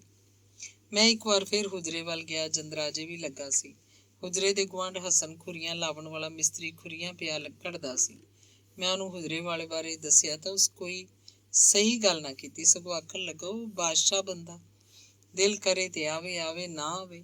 ਹਸਨ ਕੋਲੋਂ ਮਾਯੂਸ ਹੋ ਕੇ ਮੈਂ ਘਰ ਪਰਤ ਆਇਆ। ਫਿਰ 2-3 ਐਤਵਾਰ ਮੈਂ ਨਾ ਜਾ ਸਕਿਆ ਕਿ ਜੋ ਹਰ ਪਾਸੇ ਇਲੈਕਸ਼ਨ ਬਾਰੇ ਮੁਹਿੰਮਾਂ ਟੁਰੀਆਂ ਸਨ। ਸਾਡੇ ਲੋਕ ਤਾਂ ਜਿਵੇਂ ਤਲਵਾਰ ਦੇ ਆਸ਼ਿਕ ਸਨ, ਰਾਤ ਦਿਨ ਅਲੀ ਦੀ ਤਲਵਾਰ ਦੀ ਸਿਫਤ ਕਰਦੇ ਰਹਿੰਦੇ। ਮੈਨੂੰ ਇੱਕ ਵਾਰ ਫਿਰ ਤਨਜ਼ੀਮ ਵਾਲਿਆਂ ਆਪਣੇ ਨਾਲ ਟੋਰ ਲਿਆ। ਹੁਣ ਮੇਰਾ ਜੀ ਵੀ ਕਰਦਾ ਸੀ ਪਿੰਡ ਪਿੰਡ ਜਾ ਕੇ ਲੋਕਾਂ ਨੂੰ ਦੱਸਦੇ, ਸੋਸ਼ਲਿਜ਼ਮ ਵਾਲਿਆਂ ਦੀਆਂ ਮੁਹਿੰਮਾਂ ਨੂੰ ਟੋਰਦੇ। ਜੇ ਕੋਈ ਮੌਲਵੀ ਮਿਲ ਜਾਂਦਾ ਤਾਂ ਬੜੇ ਬੁਰੇ ਖਿਆਲ ਸੁਣਾਉਂਦਾ, ਆਖਦਾ, ਇਹ ਸੋਸ਼ਲਿਸਟ ਤੇ ਕਾਫਰ ਤੁਹਾਡੀਆਂ ਮਾਵਾਂ ਭੈਣਾਂ ਨੂੰ ਕੱਚੇ ਪਵਾ ਕੇ ਮਰਦਾਂ ਵਾਂਗ ਬਰਾਬਰ ਦਾ ਕੰਮ ਲੈਣਗੇ ਤੇ ਕੋਈ ਸ਼ਰਮ ਹਿਆ ਤੇ ਸਤਰ ਨਾ ਰਹਿਸੀ। ਇਹ ਤਾਂ ਸ਼ਰੀਅਤ ਮੁਹੰਮਦੀ ਨੂੰ ਤੋੜਨ ਤੁਰੇ ਹੋਏ ਨੇ ਮਰਦੂਦ। ਅਸੀਂ ਜਵਾਬ ਦਿੰਦੇ, ਸਾਡੀਆਂ ਮਾਵਾਂ ਭੈਣਾਂ ਤੇ ਪਹਿਲੇ ਹੀ ਸਾਰੇ ਕੰਮਾਂ ਕਾਜਾਂ 'ਚ ਸਾਡੇ ਨਾਲ ਹੀ ਰਹਿੰਦੀਆਂ ਨੇ, ਸਗੋਂ ਉਹਨਾਂ ਨੂੰ ਤਾਂ ਸਾਡੇ ਨਾਲੋਂ ਵੀ ਬਹੁਤਾ ਕੰਮ ਕਰਨਾ ਪੈਂਦਾ। ਖਤਰਾ ਤਾਂ ਵਿਹਲਿਆਂ ਨੂੰ ਹੈ। ਬਹਿਸ 'ਚ ਮੌਲਵੀ ਨੂੰ ਹਾਰ ਮਾਲੂਮ ਹੁੰਦੀ ਤਾਂ ਉਹ ਸਾਨੂੰ ਵੀ ਕਾਫਰ ਆਖ ਕੇ ਆਪਣਾ ਗੁੱਸਾ ਕੱਢ ਲੈਂਦਾ। ਅੰਗ 23। ਇੱਕ ਪਾਸੇ ਮੈਨੂੰ ਫੈਕਟਰੀ ਜਾਣਾ ਪੈਂਦਾ ਸੀ, ਦੂਜੇ ਪਾਸੇ ਮੈਨੂੰ ਤਨਜ਼ੀਮ ਨਾਲ ਰਲ ਕੇ ਪਿੰਡ ਫਿਰਨਾ ਪੈਂਦਾ ਸੀ। ਮੈਨੂੰ ਸ਼ੌਕ ਹੁਜਰੇ ਆਉਣ ਦਾ ਰਹਿੰਦਾ। ਤਨਜ਼ੀਮ ਨਾਲ ਰਲ ਕੇ ਲੋਕਾਂ ਨੂੰ ਜੋਸ਼ ਦਿਵਾਉਣਾ ਤੇ ਇਕੱਠਾ ਕਰਨਾ ਵੀ ਮੈਨੂੰ ਚੰਗਾ ਲੱਗਣ ਲੱਗ ਪਿਆ ਸੀ। ਤਨਜ਼ੀਮੀ ਲੋਕ ਜਿਹੜੇ ਮੋਟੇ ਤੇ ਔਖੇ ਨਵੇਂ ਲਫ਼ਜ਼ ਬੋਲਦੇ ਸਨ, ਉਹੀ ਲਫ਼ਜ਼ ਹੁਜਰੇ 'ਚ ਬੋਲੇ ਜਾਂਦੇ ਸਨ। ਪਰ ਤਨਜ਼ੀਮੀ ਲੋਕਾਂ ਦੇ ਮੂੰਹੋਂ ਲਫ਼ਜ਼ ਇੰਝ ਲੱਗਦਾ ਸੀ ਜਿਵੇਂ ਔਖੇ ਹੋ ਕੇ ਨਿਕਲਦੇ ਤੇ ਝੂਠ ਬੋਲਦੇ ਹੋਣ। ਸਿਆਸੀ ਤਕਰੀਰਾਂ, ਅਖਬਾਰ ਦੇ ਰਸਾਲੇ ਸਭ ਦੇ ਸਭ ਵੱਡੀਆਂ ਵੱਡੀਆਂ ਗੱਲਾਂ ਕਰਦੇ ਲਿਖਦੇ, ਐਵੇਂ ਲੱਗਦਾ ਜਿਵੇਂ ਕੋਈ ਨਵਾਂ ਜਹਾਨ ਉਸਰਨ ਵਾਲਾ ਹੈ। ਸਭ ਦੀ ਸੋਚ ਸਾਂਝੀ ਹੋਈ ਜਾਪਦੀ ਸੀ। ਸਾਰਾ ਕੁਝ ਆਪਣਾ ਆਪਣਾ ਲੱਗਣ ਦੇ ਬਾਵਜੂਦ ਓਪਰਾ ਓਪਰਾ ਸੀ। ਹਰ ਨਵੇਂ ਲਫ਼ਜ਼ ਪਿੱਛੇ ਕੋਈ ਨਾ ਕੋਈ ਨਵੀਂ ਕਹਾਣੀ ਲੱਭਦੀ, ਹਰ ਲਹਿਜੇ 'ਚ ਕੋਈ ਨਵੀਂ ਚੁਭਣ ਤੇ ਕਾਟ ਜਾਪਦੀ। ਮੇਰੇ ਸਾਹਮਣੇ ਇਨਸਾਨਾਂ ਦੇ ਚਿਹਰੇ ਤੇ ਚਾਲ ਚੱਲਣ ਵੀ ਕੁਝ ਹੋਰ ਦੇ ਹੋਰ ਹੀ ਹੁੰਦੇ ਜਾ ਰਹੇ ਸਨ, ਜਿਵੇਂ ਸੁੱਕੀ ਟਹਿਣੀ ਵਿੱਚੋਂ ਵੀ ਪੱਤੀਆਂ ਨਿਕਲਣ ਵਾਲੀਆਂ ਹੋਣ। ਜਿਹੜੇ ਚਿਹਰੇ ਮੈਨੂੰ ਭੈੜੇ ਲੱਗਦੇ ਸੀ, ਹੁਣ ਉਹਨਾਂ ਤੇ ਤਰਸ ਜਿਹਾ ਆਉਣ ਲੱਗ ਪਿਆ। ਹਰ ਜਜ਼ਬਾਤੀ ਗੱਲ ਉੱਤੇ ਐਵੇਂ ਹੀ ਮੇਰੇ ਅੱਥਰੂ ਸਿਮ ਸਿਮ ਪੈਂਦੇ। ਮੇਰੇ ਮਨ 'ਚ ਅੰਤਾਂ ਦਾ ਰਹਿਮ ਭਰਿਆ ਜਾਂਦਾ ਤੇ ਨਾਲ ਨਫ਼ਰਤ ਵੀ। ਐਤਵਾਰ ਨੂੰ ਛੁੱਟੀ ਹੋਣ ਕਾਰਨ ਮੈਂ ਹੁਜਰੇ ਆਇਆ। ਇੰਝ ਹੀ ਮੁਲਾਕਾਤੀ ਬੈਠੇ ਸਨ ਤੇ ਉਸਤਾਦ ਜੀ ਕੋਲੋਂ ਛੋਟੇ ਛੋਟੇ ਸਵਾਲ ਵੀ ਕਰੀ ਜਾਂਦੇ ਸਨ। ਉਸਤਾਦ ਕਿਸੇ ਗੱਲ ਦਾ ਜਵਾਬ ਦਿੰਦੇ ਤਾਂ ਆਖਦੇ, ਦੁਨੀਆ ਦੇ ਸਿਆਣੇ ਇੰਝ ਆਖਦੇ ਹਨ, ਫਲਾਣੇ ਵੇਲੇ ਫਲਾਣੇ ਦਾਨਸ਼ਵਰ ਨੇ ਇਹ ਕਿਹਾ ਸੀ। ਮੇਰੇ ਖਿਆਲ 'ਚ ਬਹੁਤ ਕੁਝ ਬੰਦੇ ਦੇ ਆਪਣੇ ਅਹਿਸਾਸਾਤ ਤੇ ਮੁਸ਼ਾਹਦੇ ਤੇ ਇਲਮ ਨੂੰ ਆਪਣੇ ਤਜਰਬੇ 'ਚ ਲਿਆ ਕੇ ਇਸ ਨਤੀਜੇ ਤੇ ਅਪੜਿਆ ਜਾ ਸਕਦਾ ਹੈ। ਉਸਤਾਦ ਜੀ ਪਹਿਲੇ ਤਾਂ ਮੁਖਤਲਿਫ ਸ਼ਾਇਰਾਂ ਦੇ 2-3 ਸ਼ੇਰ ਸੁਣਾਏ, ਹਿੰਦੀ ਤੇ ਫਾਰਸੀ ਦੇ। ਫਿਰ ਕਿਸੇ ਅੰਗਰੇਜ਼ੀ ਸਿਆਣੇ ਦਾ ਕੌਲ ਸੁਣਾ ਕੇ ਆਖਿਆ, ਹਰ ਬੰਦੇ ਦੀ ਹਾਤੀ ਦਾ ਕੋਈ ਨਾ ਕੋਈ ਮਕਸਦ ਹੁੰਦਾ ਹੈ, ਕਿਸੇ ਦਾ ਕੁਝ ਤੇ ਕਿਸੇ ਦਾ ਚੰਗਾ, ਪਰ ਹਰ ਮਕਸਦ ਹੁੰਦਾ ਹੈ ਤੇ ਆਪਣੀ ਖੁਸ਼ੀ ਤੇ ਮੁਸਰਤ ਲਈ, ਇਸ ਅਬਦੀ ਮੁਸਰਤ ਵਾਸਤੇ ਹੀ ਬੰਦਾ ਆਪਣੀ ਸਾਰੀ ਹਯਾਤੀ ਜੱਦੋ-ਜਹਿਦ ਤੇ ਕੋਸ਼ਿਸ਼ ਕਰਦਾ ਰਹਿੰਦਾ ਹੈ। ਇੰਝ ਦਾ ਕੋਈ ਮਕਸਦ ਕਿਸੇ ਜਮਾਤ ਤੇ ਕਿਸੇ ਟੋਲੀ ਦਾ ਵੀ ਹੋ ਸਕਦਾ ਹੈ। ਸੋਸ਼ਲਿਜ਼ਮ ਇੱਕ ਮਕਸਦ ਹੈ, ਇਸਲਾਮ ਇੱਕ ਮਕਸਦ ਹੈ। ਮਤਲਬ ਇਹ ਕਿ ਦੋਵੇਂ ਮਕਸਦ ਜੀਵਨ ਦੇ ਜ਼ਾਬਤੇ ਹੈ, ਪਰ ਇਹ ਦੋਵੇਂ ਜ਼ਾਬਤੇ ਇੱਕ ਦੂਜੇ ਦੀ ਜ਼ਿੱਦ ਨੇ। ਇੱਕ ਹੋਰ ਤਖਲੀਕੀ ਕੁਵਤ ਦਾ ਵੈਰੀ ਤੇ ਦੂਜਾ ਤਖਲੀਕੀ ਕੁਵਤ ਦਾ ਹਿਮਾਇਤੀ। ਇਸੇ ਲਈ ਮੈਂ ਕਹਿੰਦਾ ਕਿ ਬਤੌਰ ਕੌਮ ਸਾਡਾ ਕੋਈ ਮਕਸਦ ਤੇ ਮੰਜ਼ਿਲ ਨਹੀਂ, ਅਸੀਂ ਰਾਹਾਂ 'ਚ ਹੀ ਗੁਆਚ ਜਾਵਾਂਗੇ। ਉਹਨਾਂ ਆਪਣਾ ਇੱਕ ਸ਼ੇਅਰ ਵੀ ਸੁਣਾਇਆ ਜਿਹਦਾ ਮਤਲਬ ਸੀ ਕਿ ਅਸੀਂ ਜ਼ਹਿਨੀ ਤੌਰ ਤੇ ਮਫਲੂਸ ਤੇ ਬਾਂਝ ਹੁੰਦੇ ਜਾ ਰਹੇ ਹਾਂ। ਬੈਠੇ ਬੰਦਿਆਂ 'ਚ ਇੱਕ ਬੰਦੇ ਇਖਤਲਾਫ ਕਰਦਿਆਂ ਆਖਿਆ, ਉਸਤਾਦ ਜੀ, ਹੋ ਸਕਦਾ ਇਹ ਲੋਕ ਮੁਖਲਸ ਹੋਣ, ਸੋਸ਼ਲਿਜ਼ਮ ਦੇ ਸੱਚੇ ਹਿਮਾਇਤੀ ਤੇ ਚਾਹਵਾਨ ਹੋਣ। ਇੱਥੋਂ ਦੇ ਮਾਹੌਲ ਤੇ ਇੱਜ਼ਤ ਮਾਈ ਰਵੱਈਏ ਨੂੰ ਮੁੱਖ ਰੱਖਦਿਆਂ ਹੋਇਆਂ ਇਸਲਾਮੀ ਸੋਸ਼ਲਿਜ਼ਮ ਦਾ ਨਾਅਰਾ ਲਾਇਆ ਹੋਇਆ। ਉਸਤਾਦ ਜੀ ਨੇ ਜਵਾਬ 'ਚ ਆਖਿਆ, ਨਹੀਂ, ਮਜਬੂਰੀ ਦੇ ਅੰਦਾਜ਼ ਤੇ ਢੰਗ ਹੋਰ ਹੁੰਦੇ ਨੇ, ਅਵਾਮੀ ਜਮਹੂਰੀਅਤ ਨਾਲ ਜੁੜਨ ਦੇ ਢੰਗ ਹੋਰ ਹੁੰਦੇ ਨੇ। ਉਹਨਾਂ ਬੜੀ ਤਫਸੀਲ ਨਾਲ ਅਵਾਮੀ ਜਮਹੂਰੀਅਤ ਬਾਰੇ ਗੱਲ ਕੀਤੀ। ਮੇਰੇ ਲਈ ਅਵਾਮੀ ਜਮਹੂਰੀਅਤ ਵੀ ਨਵਾਂ ਲਫ਼ਜ਼ ਸੀ। ਇਸਲਾਮੀ ਸੋਸ਼ਲਿਜ਼ਮ ਨੂੰ ਖਾਲੀ ਨਾਅਰਾ ਕਹਿਣ ਉੱਤੇ ਮੈਨੂੰ ਵੀ ਉਸਤਾਦ ਦੀ ਗੱਲ ਕੁਝ ਚੰਗੀ ਨਾ ਲੱਗੀ। ਮੈਂ ਤਾਂ ਆਪ ਇਸਲਾਮੀ ਸੋਸ਼ਲਿਜ਼ਮ ਦਾ ਹਮਾਇਤੀ ਸੀ, ਪਰ ਉਸਤਾਦ ਦੀ ਦਲੀਲ ਤੇ ਗੁਫ਼ਤਗੂ ਵਿੱਚ ਵੀ ਸੱਚਾਈ ਤੇ ਵਜ਼ਨ ਹੁੰਦਾ ਸੀ। ਉਸਤਾਦ ਜੀ ਪੂਰੇ ਯਕੀਨ ਨਾਲ ਕਹਿੰਦੇ ਸਨ ਕਿ ਸਭ ਕੁਝ ਹੀ ਧੋਖਾ ਹੈ। ਮੈਂ ਅਵਾਮੀ ਜਮਹੂਰੀਅਤ ਤੇ ਆਜ਼ਾਦੀ ਵਾਸਤੇ ਬੜੀਆਂ ਸਖਤੀਆਂ ਝੱਲੀਆਂ ਨੇ। ਦਿੱਲੀ ਮੁਸ਼ਾਇਰਾ ਸੀ, ਮੈਂ ਵੀ ਉੱਥੇ ਗਿਆ ਸੀ। ਉਸਤਾਦ ਜੀ ਨੇ ਆਖਿਆ, ਉੱਥੇ ਪੰਡਿਤ ਨਹਿਰੂ ਮੈਨੂੰ ਬਹੁਤ ਆਖਿਆ ਕਿ ਉਸਤਾਦ ਇੱਥੇ ਰਹਿ ਜਾ, ਪਾਕਿਸਤਾਨ 'ਚ ਤੇਰੀ ਲਾਸ਼ ਰੁਲ ਜਾਣੀ ਹੈ। ਮੁਸਲਮਾਨ ਜਮਹੂਰੀਅਤ ਪਸੰਦ ਨਹੀਂ ਹੁੰਦੇ, ਉਹਨਾਂ ਦਾ ਇੱਜ਼ਤਮਈ ਮਜਾਜ਼ ਕੁਝ ਹੋਰ ਹੈ ਤੇ ਤੂੰ ਅਵਾਮੀ ਬੰਦਾ ਹੈ। ਤੇਰੇ ਲਈ ਹਿੰਦੁਸਤਾਨ ਦਾ ਸੈਕੂਲਰਿਜ਼ਮ ਠੀਕ ਰਹੇਗਾ। ਮੈਂ ਇਨਕਾਰ ਕਰਦਿਆਂ ਆਖਿਆ, ਪੰਡਿਤ ਜੀ, ਮੈਂ ਰਵਾਂਗਾ ਪਾਕਿਸਤਾਨ 'ਚ, ਭਾਵੇਂ ਸਾਰੀ ਉਮਰ ਜੇਲ੍ਹ 'ਚ ਕੱਟਣੀ ਪਵੇ। ਤੇਰੇ ਸੈਕੂਲਰਿਜ਼ਮ ਵਿੱਚ ਵੀ ਮੈਨੂੰ ਝੋਲ ਨਜ਼ਰ ਆਉਂਦਾ ਹੈ। ਇਹ ਗੱਲ ਪੰਡਿਤ ਵੀ ਜਾਣਦਾ ਸੀ ਕਿ ਕੋਈ ਵੀ ਬੰਦਾ ਆਪਣੀ ਭੋਏ ਤੋਂ ਵੱਖ ਨਹੀਂ ਰਹਿ ਸਕਦਾ। ਉਸਤਾਦ ਜੀ ਫਿਰ ਆਖਿਆ, ਸੱਚੀ ਆਜ਼ਾਦੀ ਵਾਸਤੇ ਸਾਨੂੰ ਅਜੇ ਬਹੁਤ ਕੁਝ ਕਰਨਾ ਪੈ ਸੀ। ਮੈਨੂੰ ਉਮੀਦ ਹੈ ਇੱਕ ਦਿਨ ਜ਼ਰੂਰ ਅਵਾਮੀ ਜਮਹੂਰੀਅਤ ਤੀਕ ਅਸੀਂ ਅੱਪੜ ਜਾਵਾਂਗੇ। ਇੱਕ ਬਜ਼ੁਰਗ ਬੰਦਾ ਅੰਦਰ ਆਇਆ, ਪੜ੍ਹਿਆ ਲਿਖਿਆ ਦਾਨਾ ਜਾਪਦਾ ਸੀ।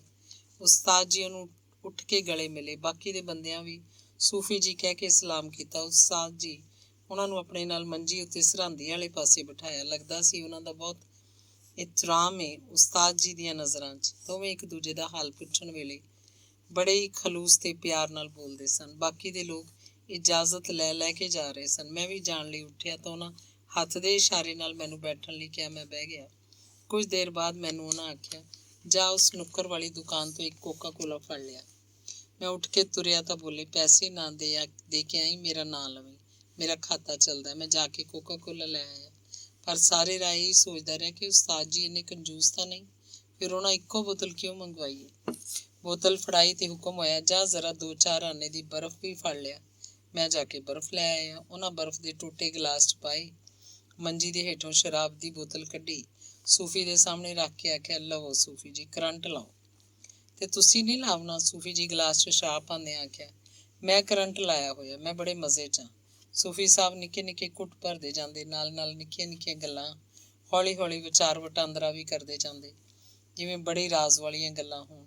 ਦੋਵਾਂ ਨੂੰ ਗੁਟਕਦਿਆਂ ਵੇਖ ਤਾਂ ਮੈਂ ਇਜਾਜ਼ਤ ਲੈ ਕੇ ਉੱਥੋਂ ਨਿਕਲ ਆਇਆ। ਰਾਹ 'ਚ ਸੋਚਦਾ ਆਇਆ, ਜਮਹੂਰੀਅਤ ਤੇ ਹੋਈ, ਇਹ ਆਦਮੀ ਜਮਹੂਰੀਅਤ ਕੀ ਬਲਾ ਹੈ। ਅੱਗੇ ਹੀ ਮੇਰੇ ਜ਼ਹਿਨ ਤੇ ਲਫ਼ਜ਼ਾਂ ਦਾ ਭਾਰ ਸੀ, ਉੱਤੋਂ ਇੱਕ ਹੋਰ ਆਪਣੀ ਨਾ ਸਮਝੀ ਤੇ ਜਹਾਲਤ ਉੱਤੇ ਮੈਨੂੰ ਸ਼ਰਮ ਜਿਹੀ ਮਹਿਸੂਸ ਹੁੰਦੀ ਸੀ।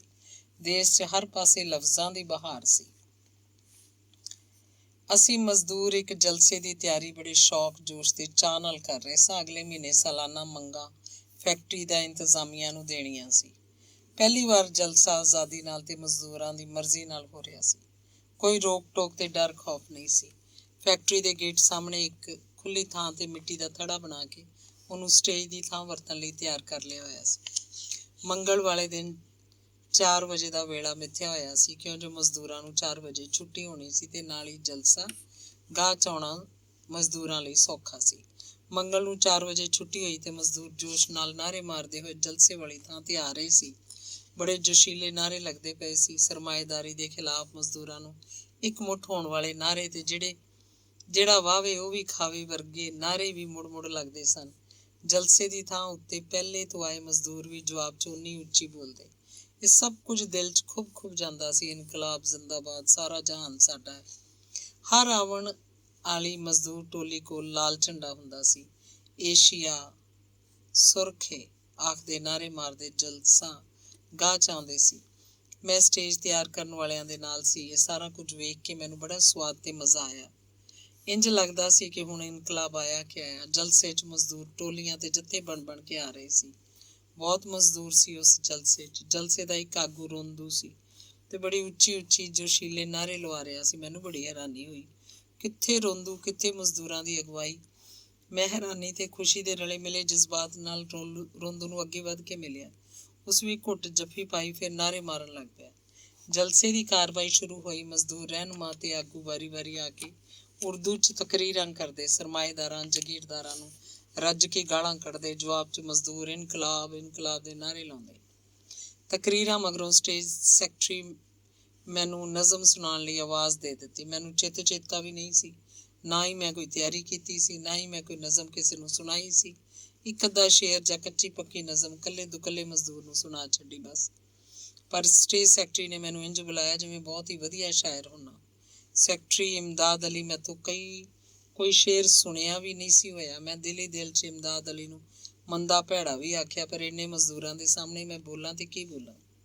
ਉਂਝ ਵੀ ਕਦੇ ਮੈਂ ਕਿਸੇ ਸਟੇਜ ਤੇ ਜਾਂ ਬਹੁਤ ਸਾਰੇ ਲੋਕਾਂ ਸਾਹਮਣੇ ਕਦੀ ਨਹੀਂ ਸੀ ਬੋਲਿਆ, ਪਰ ਇੱਥੇ ਤੇ ਆਦਮ ਹੀ ਆਦਮ ਸੀ। ਮੈਂ ਡਰਦਾ ਮਾਈਕ ਸਾਹਮਣੇ ਖਲੋਤਾ ਗਿਆ, ਪਰ ਨਜ਼ਮ ਜਾਂ ਕੋਈ ਸ਼ੇਰ ਮੇਰੇ ਜ਼ਹਿਨ 'ਚ ਹੀ ਨਿਕਲ ਗਿਆ। ਮੈਨੂੰ ਕੱਖ ਯਾਦ ਨਾ ਆਇਆ। ਬਿਲਕੁਲ ਡੌਰ ਭੌਰ ਹੋ ਗਿਆ। ਰੋਂਦੂ ਮੇਰੀ ਹਾਲਤ ਨੂੰ ਤਾੜ ਗਿਆ।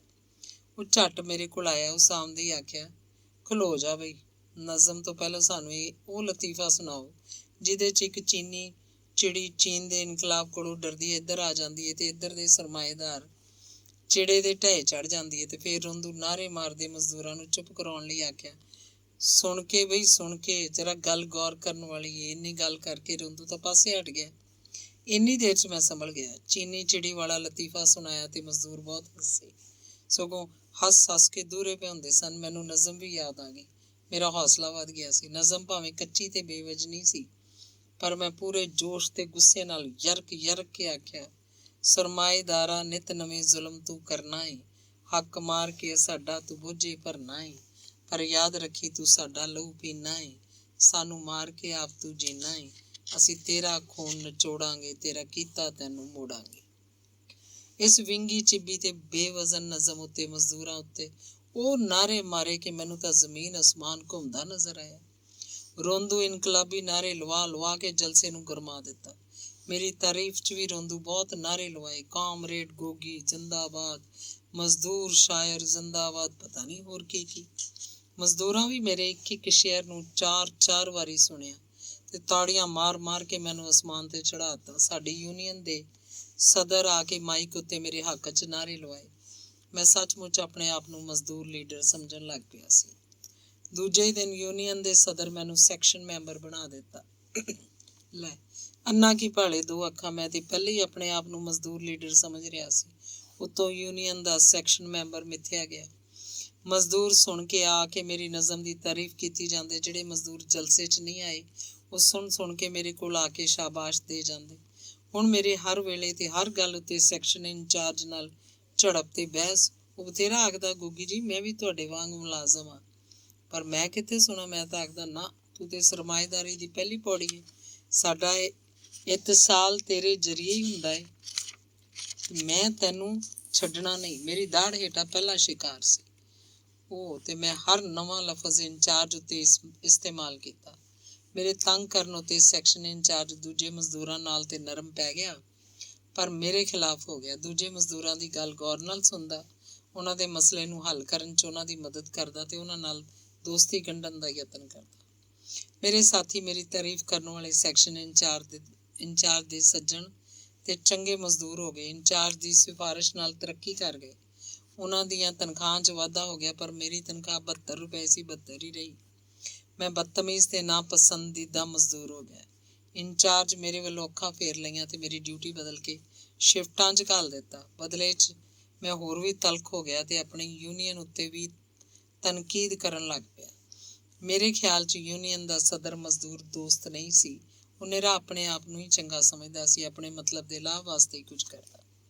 ਮੇਰਾ ਇਹ ਵੀ ਆਖਣਾ ਸੀ ਕਿ ਸਾਡਾ ਸਦਰ ਮਿਲ ਇੰਤਜ਼ਾਮੀਆਂ ਕੋਲੋਂ ਜਾਤੀ ਫਾਇਦੇ ਵੀ ਲੈਂਦਾ ਹੈ ਤੇ ਮਜ਼ਦੂਰਾਂ ਦੀ ਤਕਲੀਫ ਦੂਰ ਨਹੀਂ ਕਰਵਾਉਂਦਾ, ਸਗੋਂ ਮਜ਼ਦੂਰਾਂ ਦਾ ਚੰਦਾ ਵੀ ਖਾਈ ਜਾਂਦਾ ਹੈ। ਮੇਰੀ ਤਨਕੀਦ ਪਾਰੋਂ ਸਦਰ ਮੈਨੂੰ ਸੈਕਸ਼ਨ ਮੈਂਬਰੀ ਤੋਂ ਹਟਾ ਦਿੱਤਾ। ਸੈਕਸ਼ਨ ਇੰਚਾਰਜ ਨੂੰ ਮੌਕਾ ਮਿਲ ਗਿਆ। ਉਸ ਮੇਰਾ ਖਾਤਾ ਹੀ ਬਦਲ ਕੇ ਨਵਾਂ ਦੇ ਦਿੱਤਾ। ਕਿਸੇ ਮਜ਼ਦੂਰ ਨਾਲ ਝੂਠੀ ਹਮਦਰਦੀ ਵੀ ਨਾ ਜਤਲਾਈ, ਸਗੋਂ ਬੁੱਲਾਂ ਵਿੱਚ ਮਰਕੁੰਦੇ ਜਾਪਦੇ ਸਨ। ਅੰਗ 24ਵਾਂ।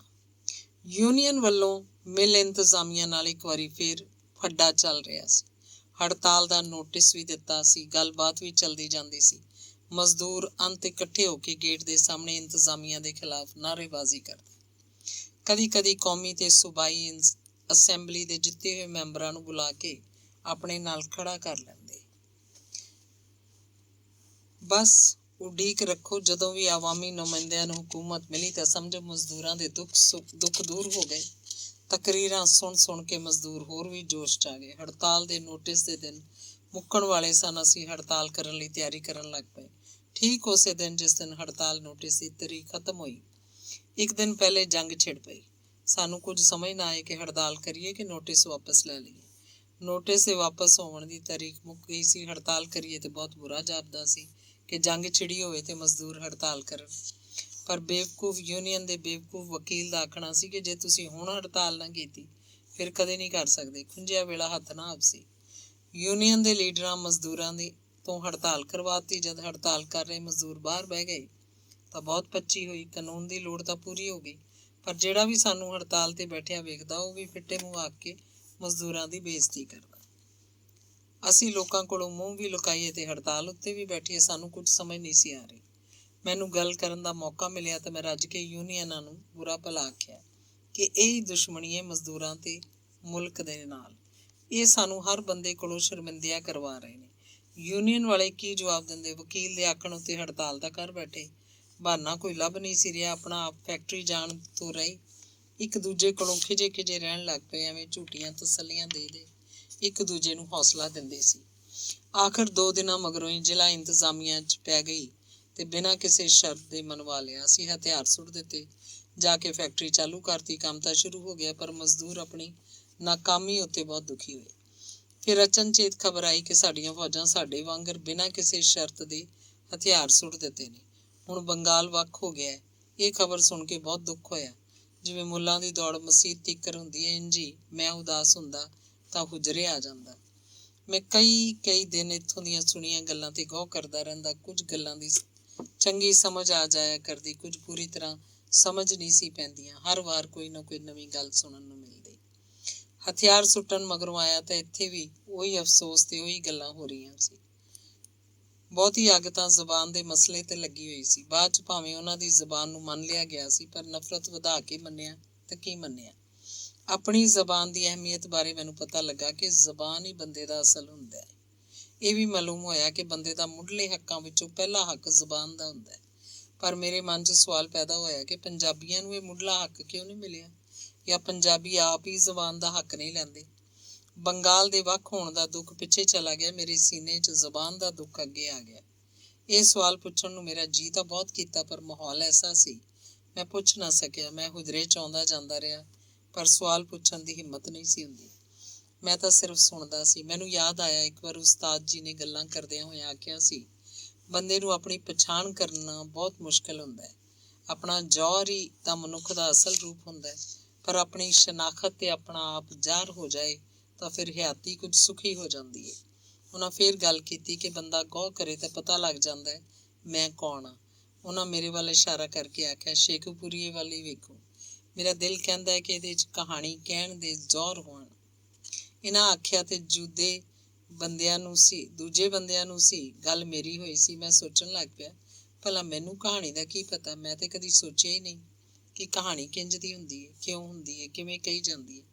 ਮੈਂ ਡਟ ਕੇ ਕਹਾਣੀ ਕਹਿਣ ਤੋਂ ਇਨਕਾਰ ਕਰਨਾ ਚਾਹੁੰਦਾ ਸੀ, ਪਰ ਕੁਝ ਅਦਬ ਪਾਰੋਂ, ਕੁਝ ਲੋਕਾਂ ਦੀ ਮੌਜੂਦਗੀ ਪਾਰੋਂ ਚੁੱਪ ਹੀ ਰਿਹਾ। ਸ਼ਾਮ ਹੋਣ ਵਾਲੀ ਸੀ, ਕੁਝ ਲੋਕ ਚਲੇ ਗਏ। ਇੱਕ ਦੋ ਜਿਹੜੇ ਬੈਠੇ ਸੀ, ਉਸਤਾਦ ਜੀ ਆਪ ਹੀ ਕਹਿ ਦਿੱਤਾ ਕਿ ਮੈਂ ਜ਼ਰਾ ਆਰਾਮ ਕਰਨਾ ਚਾਹੁੰਦਾ।